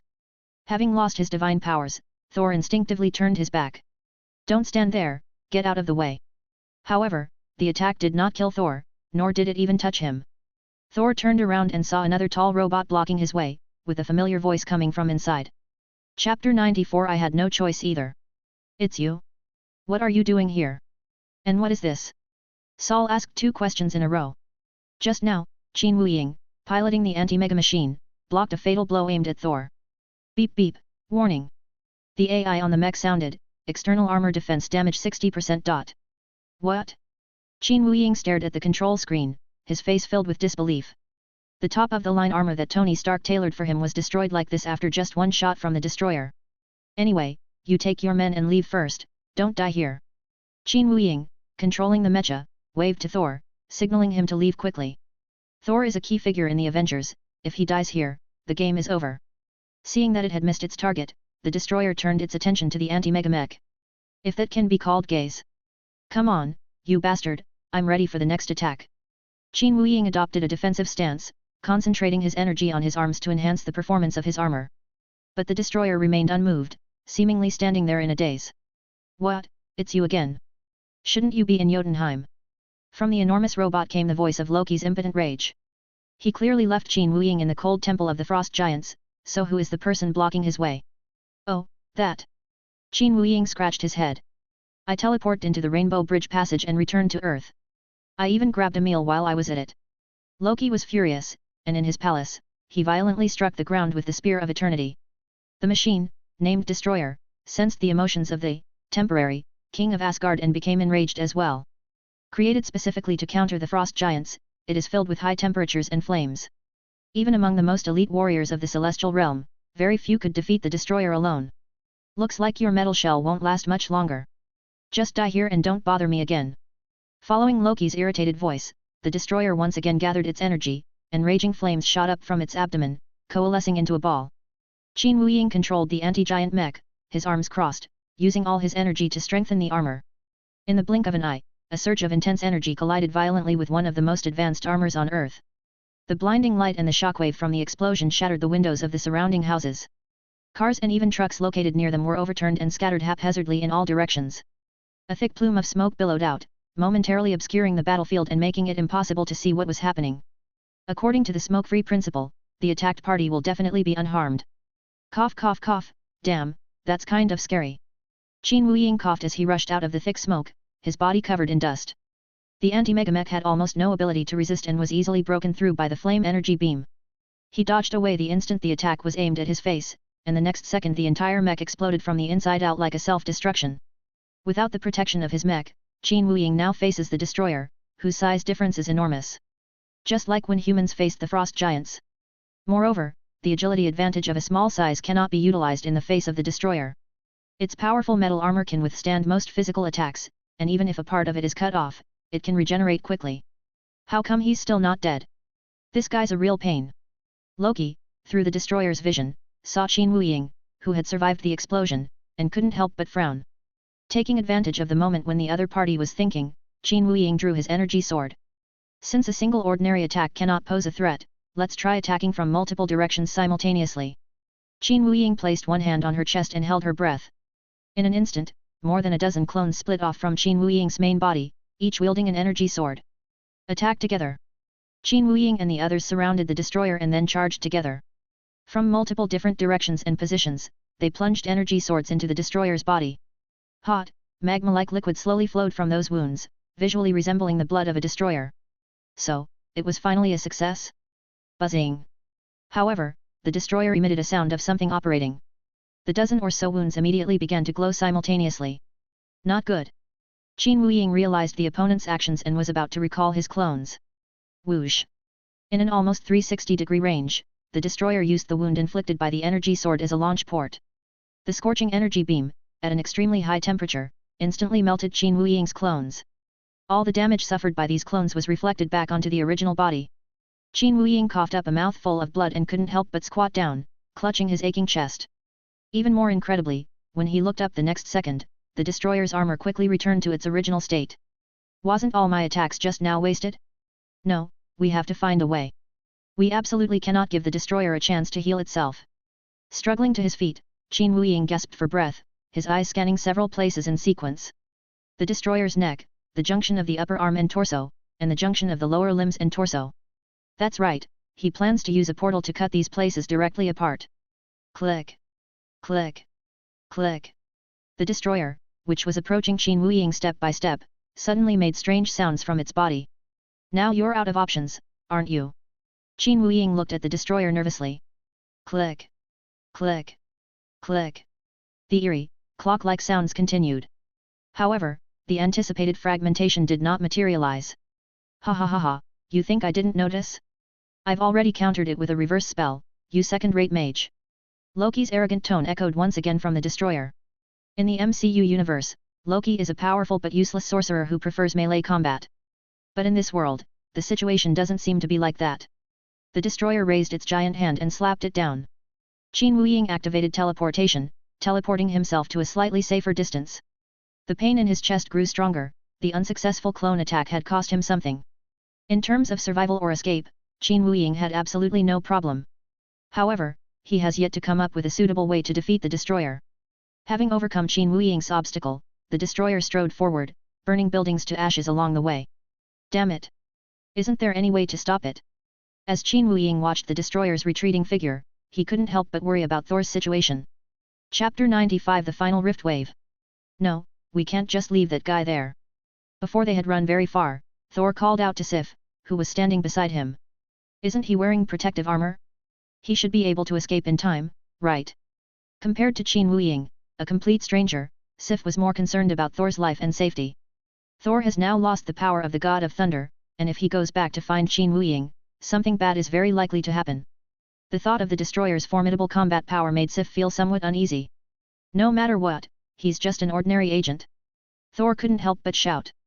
He had never seen Qin Wuying's magic before and assumed that the other party was just a staff member of SHIELD. Thinking of this, Thor lowered his head again, and the two fell into a few seconds of silence.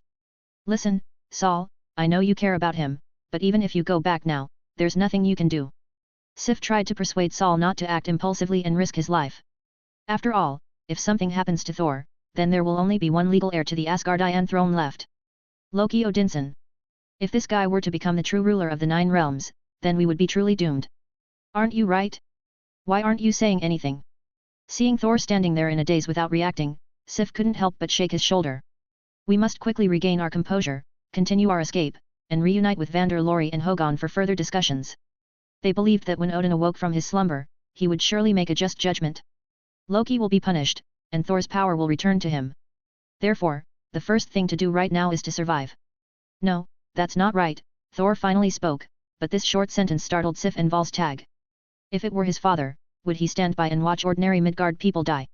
But you are not Odin after all. Stop talking. My mind is made up. If you want to escape, then escape first. After saying that, Thor straightened his collar and resolutely walked in the opposite direction, the direction where the destroyer was. Thor. Thor. I beg you. Sif was so anxious she almost jumped up, but Thor wouldn't listen to her at all. Volstagg and Sif exchanged a glance and followed helplessly. If we can't save Thor, we might as well die here and maybe we can make it into Valhalla. You're right, we have to respect his decision, he's the boss. For the warriors of Asgard, Odin is their king, and Thor is their general who directly leads them. If Thor dies, they will be left to live in endless suffering. Meanwhile, Qin Wuying watched helplessly as houses and vehicles in the town were destroyed. He is still trying to heal himself. However, the damage reported back by the clone was mainly internal injuries, and he wasn't familiar with healing spells. Therefore, so far, he can only barely stand up and walk. Fortunately, the destroyer isn't particularly fast. At its current speed, it shouldn't be able to catch up with Thor. However, just when Qin Wuying thought he could finally breathe a sigh of relief, suddenly, the destroyer's legs began to deform, and white steam spewed out from its Achilles tendons. It is clear that it is using its own energy to achieve jet acceleration. Well, Odin is still too comprehensive, he even took mobility into account. Qin Wuying spat out a mouthful of blood and prepared for battle once again. Today, as long as he hasn't reached a state of complete near-death, he will absolutely not take another step back. The joyful laughter and chatter of his friends flashed through his mind. If we can't stop the destroyer here, if Thor dies in Midgard, if the Avengers can't be assembled in time, then, all the beautiful things in life in this world will vanish completely. As the Supreme Being's assistant and the chosen one of the God of Stories, I cannot allow this to happen. Qin Wuying muttered to himself as he gathered all his energy into the palms of his hands. Since spatial abilities can't solve your problem, then I'll crush you with pure numbers. The space stone granted Qin Wuying an extraordinary amount of magical energy, and as he grew stronger, he was able to draw upon even more energy. But now, he is about to push his limits and unleash his strongest attack. He stretched out his hands and placed them in front of his chest, palms facing outwards. A bright blue, intensely hot orb of magic power continued to expand between his two hands. Abnormal energy source fluctuations detected. What does that mean? At that very moment, Loki, far away in the heavens, received an unusual signal from the destroyer. Loki quickly manipulated the destroyer to turn around and check. Qin Wuying stood stiffly amidst the ruins, assuming a posture of gathering strength. His casual suit was so tattered that it could only be described as a few rags. However, he showed no fear whatsoever, on the contrary, he appeared resigned to his fate. Mortal, why are you so hard to kill? Loki shook the spear of eternity in his hand, and the destroyer opened his chest. Qin Wuying understood that the move his opponent was about to use was exactly the same as his own. Essentially, they all work by concentrating energy to deliver a fatal blow. Buzz! A massive energy storm raged between 2 points tens of meters apart. If this doesn't work, then I'm probably doomed. Using magic to press the pre-typed message for Lucy on his phone, Qin Wuying completed the final step. Poor God, let me show you the power of the mortals you speak of. As the energy gathered, it gradually slipped out of Qin Wuying's control and became extremely unstable, as if it would break free of its restraints at any moment. Facing the direction of the destroyer, Qin Wuying released his hand from the binding spell. Sky-splitting wave. A dragon head made of pure energy surged out, shooting straight out like a laser. This energy dragon passed through the air and actually split the space it passed through in two. Boom! The destroyer was not to be outdone, and shot out a huge wave of fire from its chest. The moment the dragon head came into contact with the light wave, it sliced the opponent in two. Could it be that we succeeded? Qin Wuying coughed up blood again and knelt on the ground. However, the next second, he saw in despair that the destroyer was constantly emitting energy from its chest to power its light waves. Qin Wuying no longer had the strength to launch any more attacks. He stared blankly at the flames and firelight rapidly approaching him. Suddenly, a figure blocked his way, just as he had just blocked Thor's way. Her medium-length golden hair fluttered in the wind. Chapter 96 Thor Returns. Soul. What are you doing here? Didn't I tell you to run? Qin Wuying only needed half a second to see who was blocking his way. He has a strong and robust physique, and his signature flowing blonde hair. However, he is the last person who should be here right now. If Thor takes that hit head-on, then everything will be over, it will all be finished. Thor's death will be a heavy blow to Asgard, and Loki might use it as an excuse to declare war and send celestial troops to occupy the Earth. Without Thor, the Avengers' chances of winning are extremely low. Not to mention dealing with outer space threats that are far more serious than those of the Asgardian Celestials. Out of the corner of his eye, Qin Wuying caught a glimpse of Sif and Volstagg running toward them with all their might. There's still a sliver of hope. As long as the two of them can rush over in time, as long as the two of them can block this beam of light. Boom! A huge explosion rang out, and a blurry figure flew out. Qin Wuying's entire body went numb instantly, rendering him unable to make any further movements. Sif and Volstagg immediately stopped in their tracks, stunned into silence. If none of them were mistaken, the person who flew out was Thor. The three men's necks turned around with a clattering, jerky motion, like rusty machines. Noble blood splattered across Thor's handsome face, and the clothes on his chest were completely burned off. The flames hadn't even gone out, they were still eroding his skin. His once handsome blonde hair had turned black and emitted an extremely unpleasant smell. Thor! No! Sif was the first to react, letting out a heart-wrenching scream. She pounced on him and lay on top of him. Now it's all over. Their hope, Asgard's hope, Qin Wuying's hope, Earth's hope. The destroyer, just as its name suggests, destroyed its master's brother. Qin Wuying could almost picture Loki in the eerie inner palace, controlling the destroyer while smiling smugly. As for you bunch of sycophants, you can all go to hell with him. Loki's voice came from the destroyer, and it seemed the war machine was about to launch its next attack. Sif and Volstagg had never hated Odin's creation so much. A robot so powerful that no one can defeat it, a thing that exists solely for killing. It's raining. At that moment, a drop of rain hit Qin Wuying's face. He couldn't help but look up at the sky. He saw dark clouds coming from all directions, gathering together in this sky. Scattered raindrops fell from the sky, coldly pattering against the despairing crowd. Let us die here with the prince. Sif drew her sword. Without a doubt, with her strength, facing the destroyer would be like a mantis trying to stop a chariot. However, she had made up her mind that this was the best time to enter Valhalla after her death. Volstagg, standing to the side, also assumed a fighting stance, ready to die alongside him. Humph, you two are quite loyal. Loki scoffed at their actions. Previously, Thor, along with the warriors of Asgard, recklessly stormed into Jotunheim and caused a great disturbance there. Loki managed to get Heimdall to rescue them in time. But no matter what, it seems that the four warriors will always obey Thor's orders and follow his lead. In Loki's view, this behavior was nothing but blind loyalty. Since they are unwilling to pledge allegiance to Loki, the new king of Asgard, then they have no choice but to die. Rumble. Boom. Crash. Just as the destroyer was about to finish charging and unleash another wave of crimson flames, a bolt of lightning streaked across the sky, illuminating the entire expanse, followed by a continuous rumble of thunder. The thunder contained complex emotions, including sadness, anger, and implied boundless pain. Whoosh! From a great distance came the sound of something flying. The thing was so fast that it could break through the air. Immediately afterwards, bolts of lightning struck the earth and the location where the group was standing. Thor's fingers are moving. Sif was immersed in grief, tears streaming down her face, when she suddenly discovered a glimmer of hope. Quick, run over here! Volstagg shouted as he urged her to get away from Thor. At first it was just 1 or 2 fingers, but gradually, Thor's entire hand began to tremble. That wasn't a pathological tremor, but rather proof that the heart was beating violently and the heart rate was rising rapidly. Several clusters of lightning connected at his fingertips, his fallen body floated up, and he stood up again. As the charred clothes were removed, new and sturdy armor was also being applied. Those wounds that were bleeding profusely have now all healed, and the skin is as good as new after healing. The roar of thunder in the sky grew even louder. Whoosh! The next second, Thor's right hand gripped the incoming Mjolnir. His tightly closed eyes suddenly opened, revealing his thunderous gaze once more to the crowd. How is this possible? Father clearly stripped you of your power. Upon witnessing Thor's miraculous resurrection, Loki, in Asgard, was furious and at a loss for what to do. Thor has clearly lost his powers as the god of thunder, Thor has clearly been killed by the destroyer. He had clearly become the sole legitimate heir to the Lord of the Nine Realms. However, the only response he received was Saul's voice, filled with both intimidation and righteousness. I, Thor Odinson, son of Odin, the Allfather, the god of thunder, the prince of Asgard, hereby declare you guilty.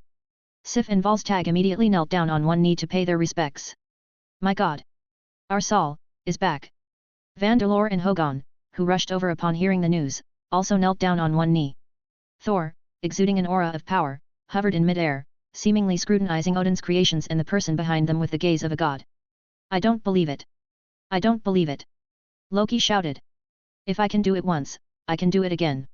Immediately afterwards, the destroyer turned around and aimed its chest at Thor in the air. The time it took just now allowed it to complete the necessary charging before attacking. Boom! Another wave of crimson flames shot straight at Thor.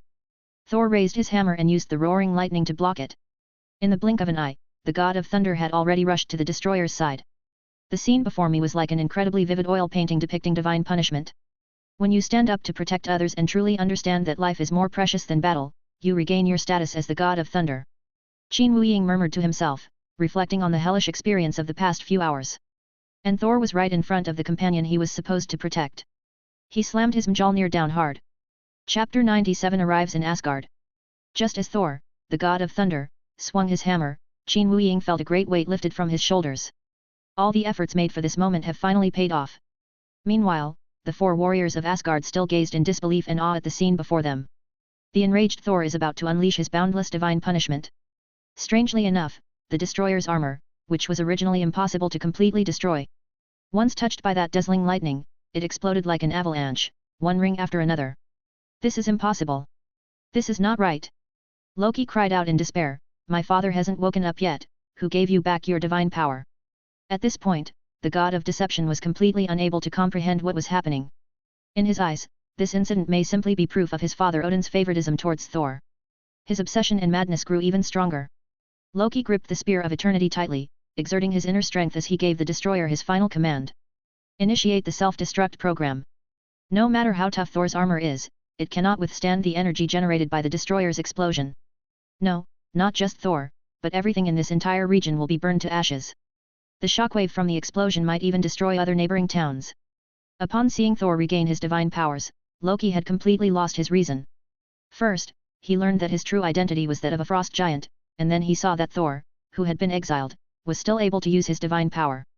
Loki was in despair. How could he possibly compare to his outstanding brother? No, it's not too late, it's definitely not too late, Loki muttered to himself. I can just kill you here and then frame the Earthlings. Then I will remain the sole heir to Asgard.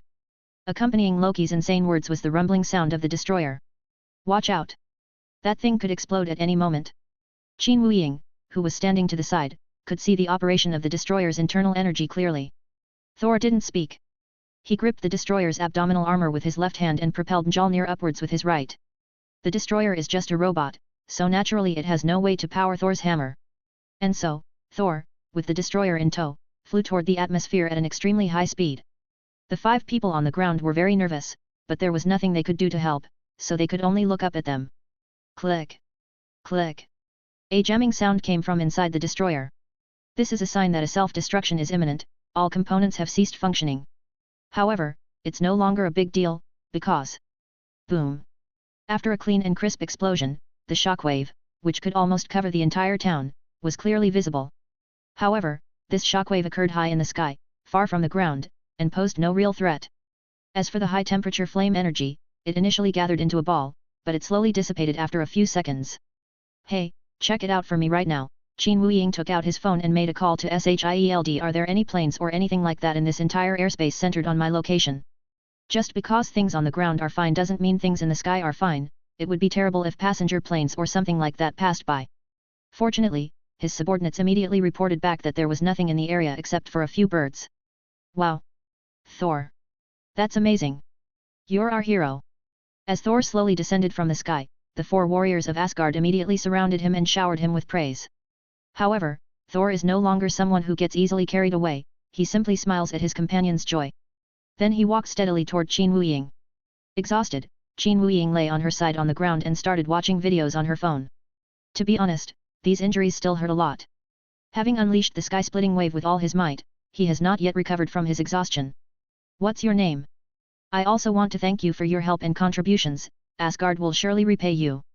Thor casually swung the short rope on the handle of Mjolnir and spoke to Qin Wuying. You can call me Qin. Also, you don't need to repay me, just take me to Asgard for a look, okay? Upon hearing Thor's words, Qin Wuying immediately perked up, remembering the promise the god of stories had made to him. At that time, the god of stories possessed Loki in this world and promised to give him the frost box of Jotunheim after he succeeded. Now he wants to see how he can keep this promise. Thor nodded. After all, as the Prince of Asgard, it wouldn't be difficult for him to take his friends along. Moreover, Qin Wuying had risked his life to stand in front of him, if it weren't for Qin Wuying, he might have already died. But now there's still a problem, Thor blinked, how do we get back? The group looked at each other, confused. Yes, how were they going to get back? Loki still has overall control over Asgard, and he will absolutely not use the Rainbow Bridge to take Thor and the others there. Just as everyone fell silent, unable to come up with an effective solution. A tremendous energy rapidly approached, and a rainbow of colors illuminated the earth. Qin Wuying looked up and saw that it was the Rainbow Bridge passage in Asgard, which was about to reach them. Although no one knew how it happened, a miracle actually occurred. Thor strode over, hoisted Qin Wuying onto his shoulder, and then beckoned for the 4 warriors of Asgard to follow him. Thor! Thor! Where are you going? Will you ever come back to Earth? Just then, Jane Foster and Dr. Selvig appeared, and Jane rushed toward Saul without hesitation. After spending so many days together, she had already fallen in love with this man from the bottom of her heart. I suggest you 4 turn around. Qin Wuying warned the 4 warriors of the Celestial Palace not to watch the following scenes, which were not suitable for children. Why? It's just saying goodbye to a friend. Oh. Never mind. Just as Sif was about to ask a question, she saw Saul and Jane passionately kissing. Are you done yet, Thor? There's still a huge mess for us to clean up.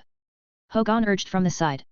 Seeing his companions were all anxious, Thor knew perfectly well that the sooner they got back, the better. Listen to me, I will definitely come back to find you. After making this promise to Jane, Thor boarded the Rainbow Bridge. After a blinding flash of light, the group found themselves at a station in Asgard. Before me stood Heimdall, still expressionless, but with a slight furrow in his brow. If you're any later, it'll be too late. Can you please not be so sentimental next time? Hehe, you know, it's only human nature. Thor scratched his head sheepishly. As for what you mean by too late, what do you mean by that? Heimdall glanced at him, and everyone looked behind him. Loki held the frost box of Jotunheim in his hand, a sickly smile on his face. Chapter 98 Family Barriers. Loki. Thor couldn't help but grit his teeth when he saw his half-brother. He was deeply shocked, angry, saddened, and disappointed by everything that had happened during this period. If he hadn't seen and heard it with his own eyes and ears, he would never have believed that Loki would fabricate Odin's death, let alone kill him. On the other side, Loki did not respond to Thor first, but instead turned his attention to Heimdall. Bang! The end of the eternal spear was slammed heavily onto the ground. Heimdall, who did you swear allegiance to? Your Highness, I pledge my allegiance to the King of Asgard, the ruler of the 9 realms. Wait a minute, what did you just call me? You rude scoundrel. I'm sorry, Your Highness. But your older brother has returned, and he should be the heir apparent. Heimdall responded coldly to Loki's question. Loki, who was about to lash out, felt a chill, because Heimdall's words made perfect sense. He was able to sit on the throne as the interim king only because Saul was exiled. But now that the real power broker has returned, he has no choice but to step down. So now, for Loki, the situation has reached its worst point. Having his legitimate kingship revoked, the enraged god of thunder regained his divine power, and even the mighty Heimdall no longer sided with him.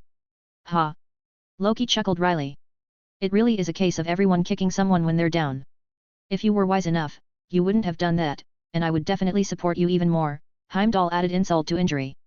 Thor looked at Heimdall, then at Loki, and finally couldn't bear it. Brother, things have gotten out of hand. It's not too late to turn back now. Put down Gungnir and come with me to find father. Thor reached out his hand to Loki, trying to make his expression as gentle and kind as possible. Despite being angry, Loki was still his brother, someone he had grown up with since childhood. However, Loki did not seem to accept Thor's good intentions, on the contrary, the move angered him. I don't need your pity. I've lived in your shadow since I was a child. Who do you think you are? Loki slammed his spear of eternity into the ground, producing a series of crisp sounds. Seeing his expression, Qin Wuying shook his head helplessly. These blended families really have a lot of problems. Odin has always refused to reveal Loki's true identity, secretly plotting to use Loki to achieve peace. Thor always treated Loki like a younger brother, taking care of him and loving him, but he ignored Loki's self-esteem. Father said we were born to be kings, but in the end, it's always you he talks about. Unable to suppress his emotions any longer, Loki raised the spear of eternity and pointed one end at Thor. Loki. It's not too late to explain to your father. Thor was still trying to persuade him. At this moment, Heimdall, who was standing to the side, could not stand it any longer. He swung his great sword and slashed at Loki. Putting aside his identity and only talking about combat strength, Heimdall is one of the top elites in Asgard. Without using magic, Loki might not be able to defeat Heimdall. I knew you would betray me, that's why I took this. Loki raised his other hand, which was holding the frost god box. A tangible chill emanated from it and coiled around Heimdall's body. In the blink of an eye, the guardian of the Rainbow Bridge was frozen into an ice sculpture. Thor was completely stunned by the scene. Odin had said that although the cube was dangerous, only the frost giants could use it. That means... How dare you impersonate my brother? Thor roared. Can't you see? Qin Wuying reached out to stop Thor. Loki has been a frost giant from the very beginning. What? Upon hearing this news, Thor was stunned, as if struck by lightning, and remained speechless for a long time. The younger brother she spends every day with turns out to be from Jotunheim, a hostile country with whom she has a terrible relationship. So, do you still think I could become king someday? Loki asked in a self-deprecating tone. Thor, who is usually impulsive and reckless, fell silent this time. He couldn't believe that his father, Odin, had kept it from them for so long that he knew nothing about it.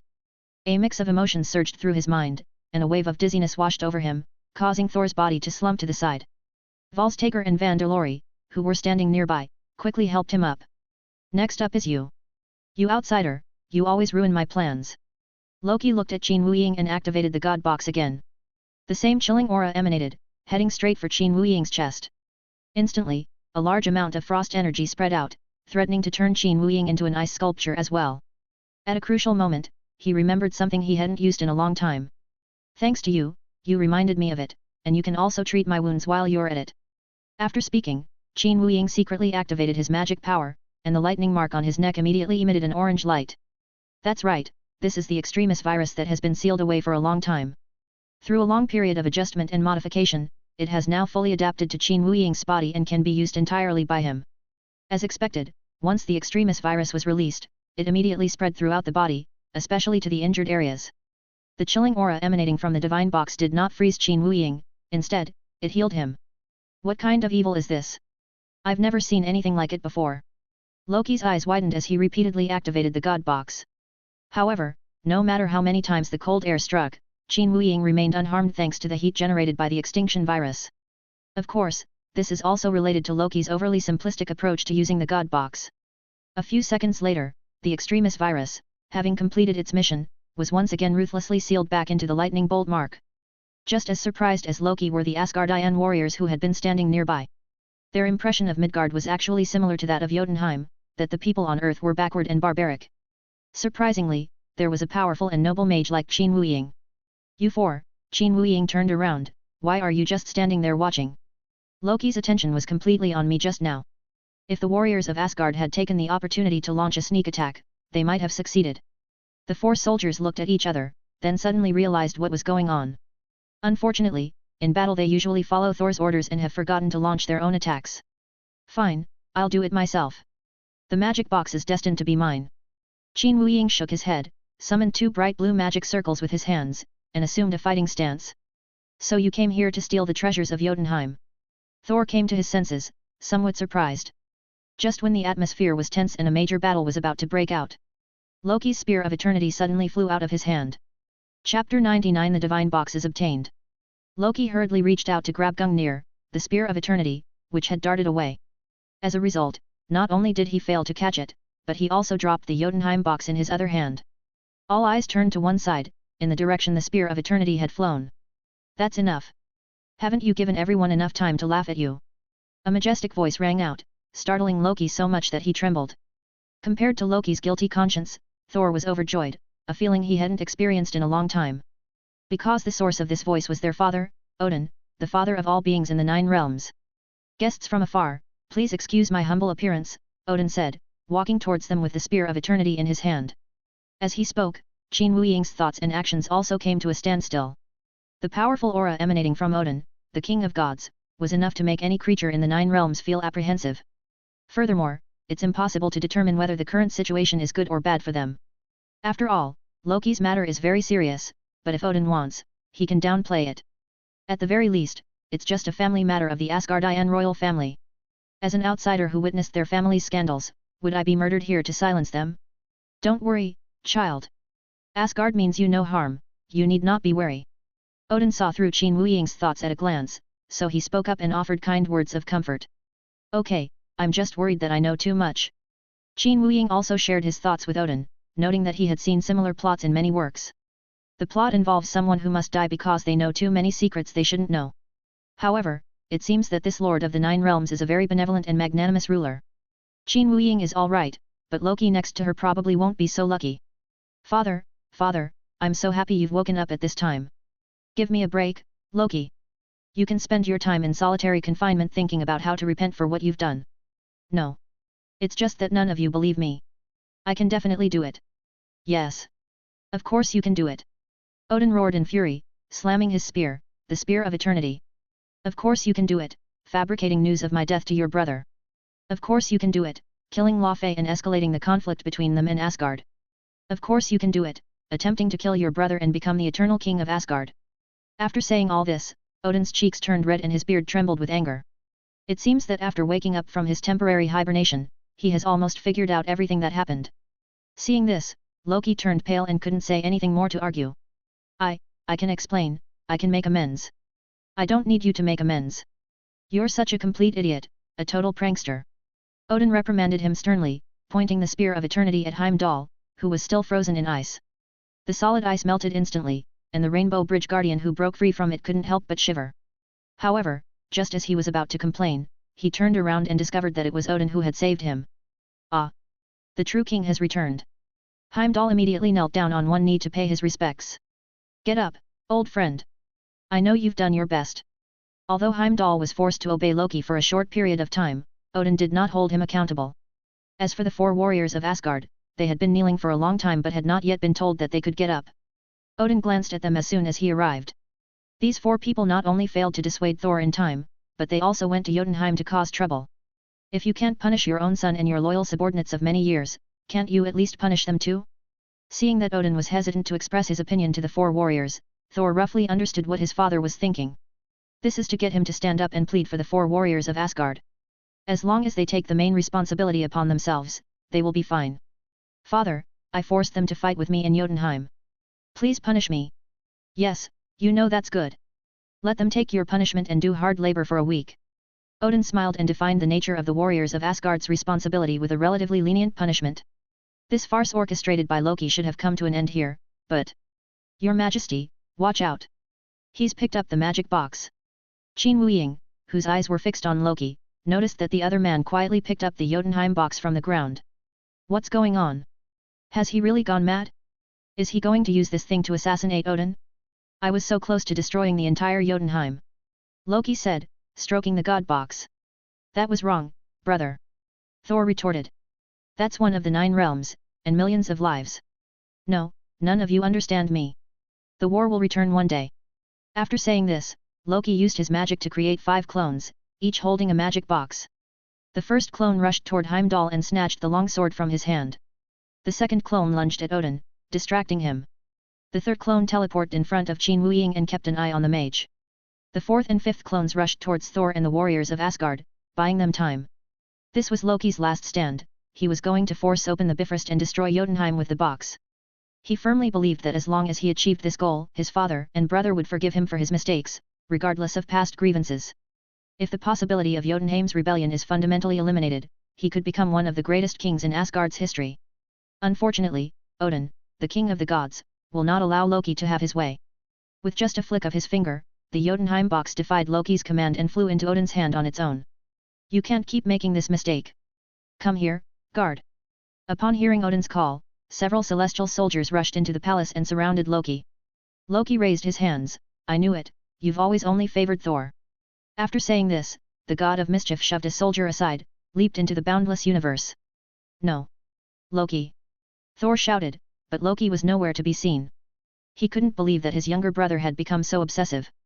Seeing this, Odin shook his head helplessly, thinking that it was indeed his fault for not maintaining a good balance between the 2 children. Guest, please accept this magic box as hush money for what happened today. After everyone was settled, Odin personally handed the box of Jotunheim to Qin Wuying. Goodness, is hush money really that expensive? Chapter 100 The Dark Secrets of the Frost Giants. My lord, I am so sorry to have disappointed you. Is it just an apology? I trusted you so much, and this is the result. There's a guy from Earth whose strength is so great that even Lo Fei. Shut up. I'm giving you one last chance. Inside the dark and cold temple of Jotunheim, a frost giant was kneeling on the ground. He was speaking to the lord who sat high above him. It's easy to tell from his extremely respectful attitude and posture that his master is definitely a ruthless character. The atmosphere has become awkward because the originally assigned task failed. If you can't even handle an ordinary mage, what can we trust about you? At this moment, a robed wizard beside the lord spoke up. The wizard's deep eyes clearly revealed a wealth of magic and wisdom. Seeing that his master was indeed angry, he thought it might be better for him to negotiate himself. My lord, perhaps you could give me some more support, just as you promised before. Are you asking the lord to do something for you? Mind your place. But that guy is definitely not an ordinary earthling. Everyone knows how powerful Lo Fei is. The frost giant's hands trembled uncontrollably at the thought of his leader being murdered. This trembling was a mixture of anger and fear towards Qin Wuying. Lo Fei was highly respected among the frost giants, possessing powerful magic and strategies unmatched by other members of his race. But in the blink of an eye, a mage from Midgard actually shattered Lo Fei into hero fragments. Seeing the frost giant's performance, the robed wizard shook his head helplessly. As a wizard, he had absolute confidence in his magic, and he might not even be able to defeat the sorcerer supreme of Earth. Therefore, he felt that there were very few who could defeat Lo Fei on a magical level.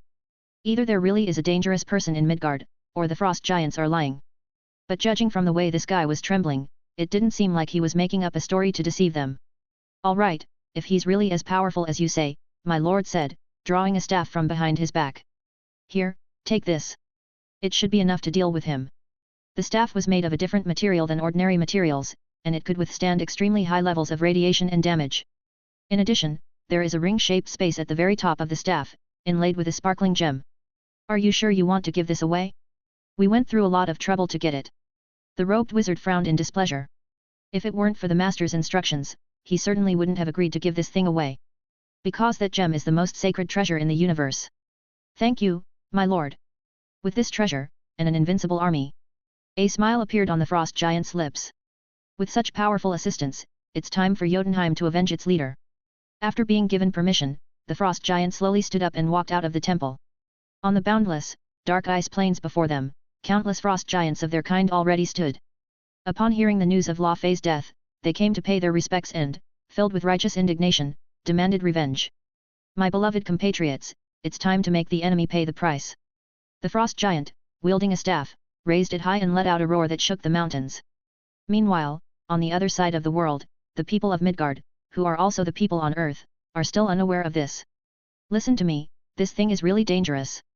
Walking inside the space carrier, Qin Wuying had been arguing with Nick Fury the whole way, but to no avail. Even if you are now the deputy director, this cannot be handed over to you. You don't understand the situation. That thing has a lot of energy, it will reveal our location and intentions. Don't worry, I know its properties very well. After saying that, Nick Fury patted the briefcase in his hand. Even through the outer shell of the box, Qin Wuying could still sense the powerful aura inside. It's a kind of energy that resonates with your own frequency. As soon as the conversation ended, Qin Wuying realized that Fury had no idea about the dangers of the Tesseract. Anyone with expertise would not develop it so recklessly. Just a few days after returning to Earth, Qin Wuying read some classified research materials from SHIELD. The results were astonishing, many of the materials were authorized only by Fury himself. After entrusting Tony Stark with the task of cracking the code, Qin Wuying was even more astonished. It turns out that ever since SHIELD obtained the Tesseract, Fury had been secretly using it to manufacture weapons without telling Fury. It's important to know that Qin Wuying has consistently emphasized the prohibition of weaponizing the Rubik's Cube. Listen, you still don't understand how serious this is. Qin Wuying put his arm around Fury's shoulder and forcibly pulled him over. What exactly do you want? How do I know if you are trying to take it all for yourself? You kept all that weapon design blueprints from me, and now you are framing me. Qin Wuying was furious at Nick Fury's blaming attitude. This is tantamount to handing over SHIELD, humanity, and the fate of Earth to an unpredictable tyrant. The cosmic cube is this tyrant. It is far beyond the control of ordinary humans, and if it gets out of control, the consequences will be unimaginable. Seeing that Fury was stubborn and unrepentant, Qin Wuying had no choice but to give up trying to communicate with him. He watched helplessly as Fury placed the briefcase containing the Tesseract into the deepest vault of SHIELD. Only Fury knew the password to the vault. But even if there are passwords and other security measures, so what? Qin Wuying made up his mind to sneak in when no one was paying attention and take the cosmic cube. It's much better to have it in your own hands than in Fury's. Sir? Sir? Are you all right? While Qin Wuying was in a daze, someone kept patting his back. He finally came to his senses and found Agent Coulson standing in front of him. Excuse me, how long have you been here? It's all right, it won't take long, only 5 or 6 minutes. I noticed you've been spacing out. Report to me, you can leave now. Qin Wuying took an accident report from Agent Coulson and began to read it carefully. The report was filled with tiny print, detailing an attack.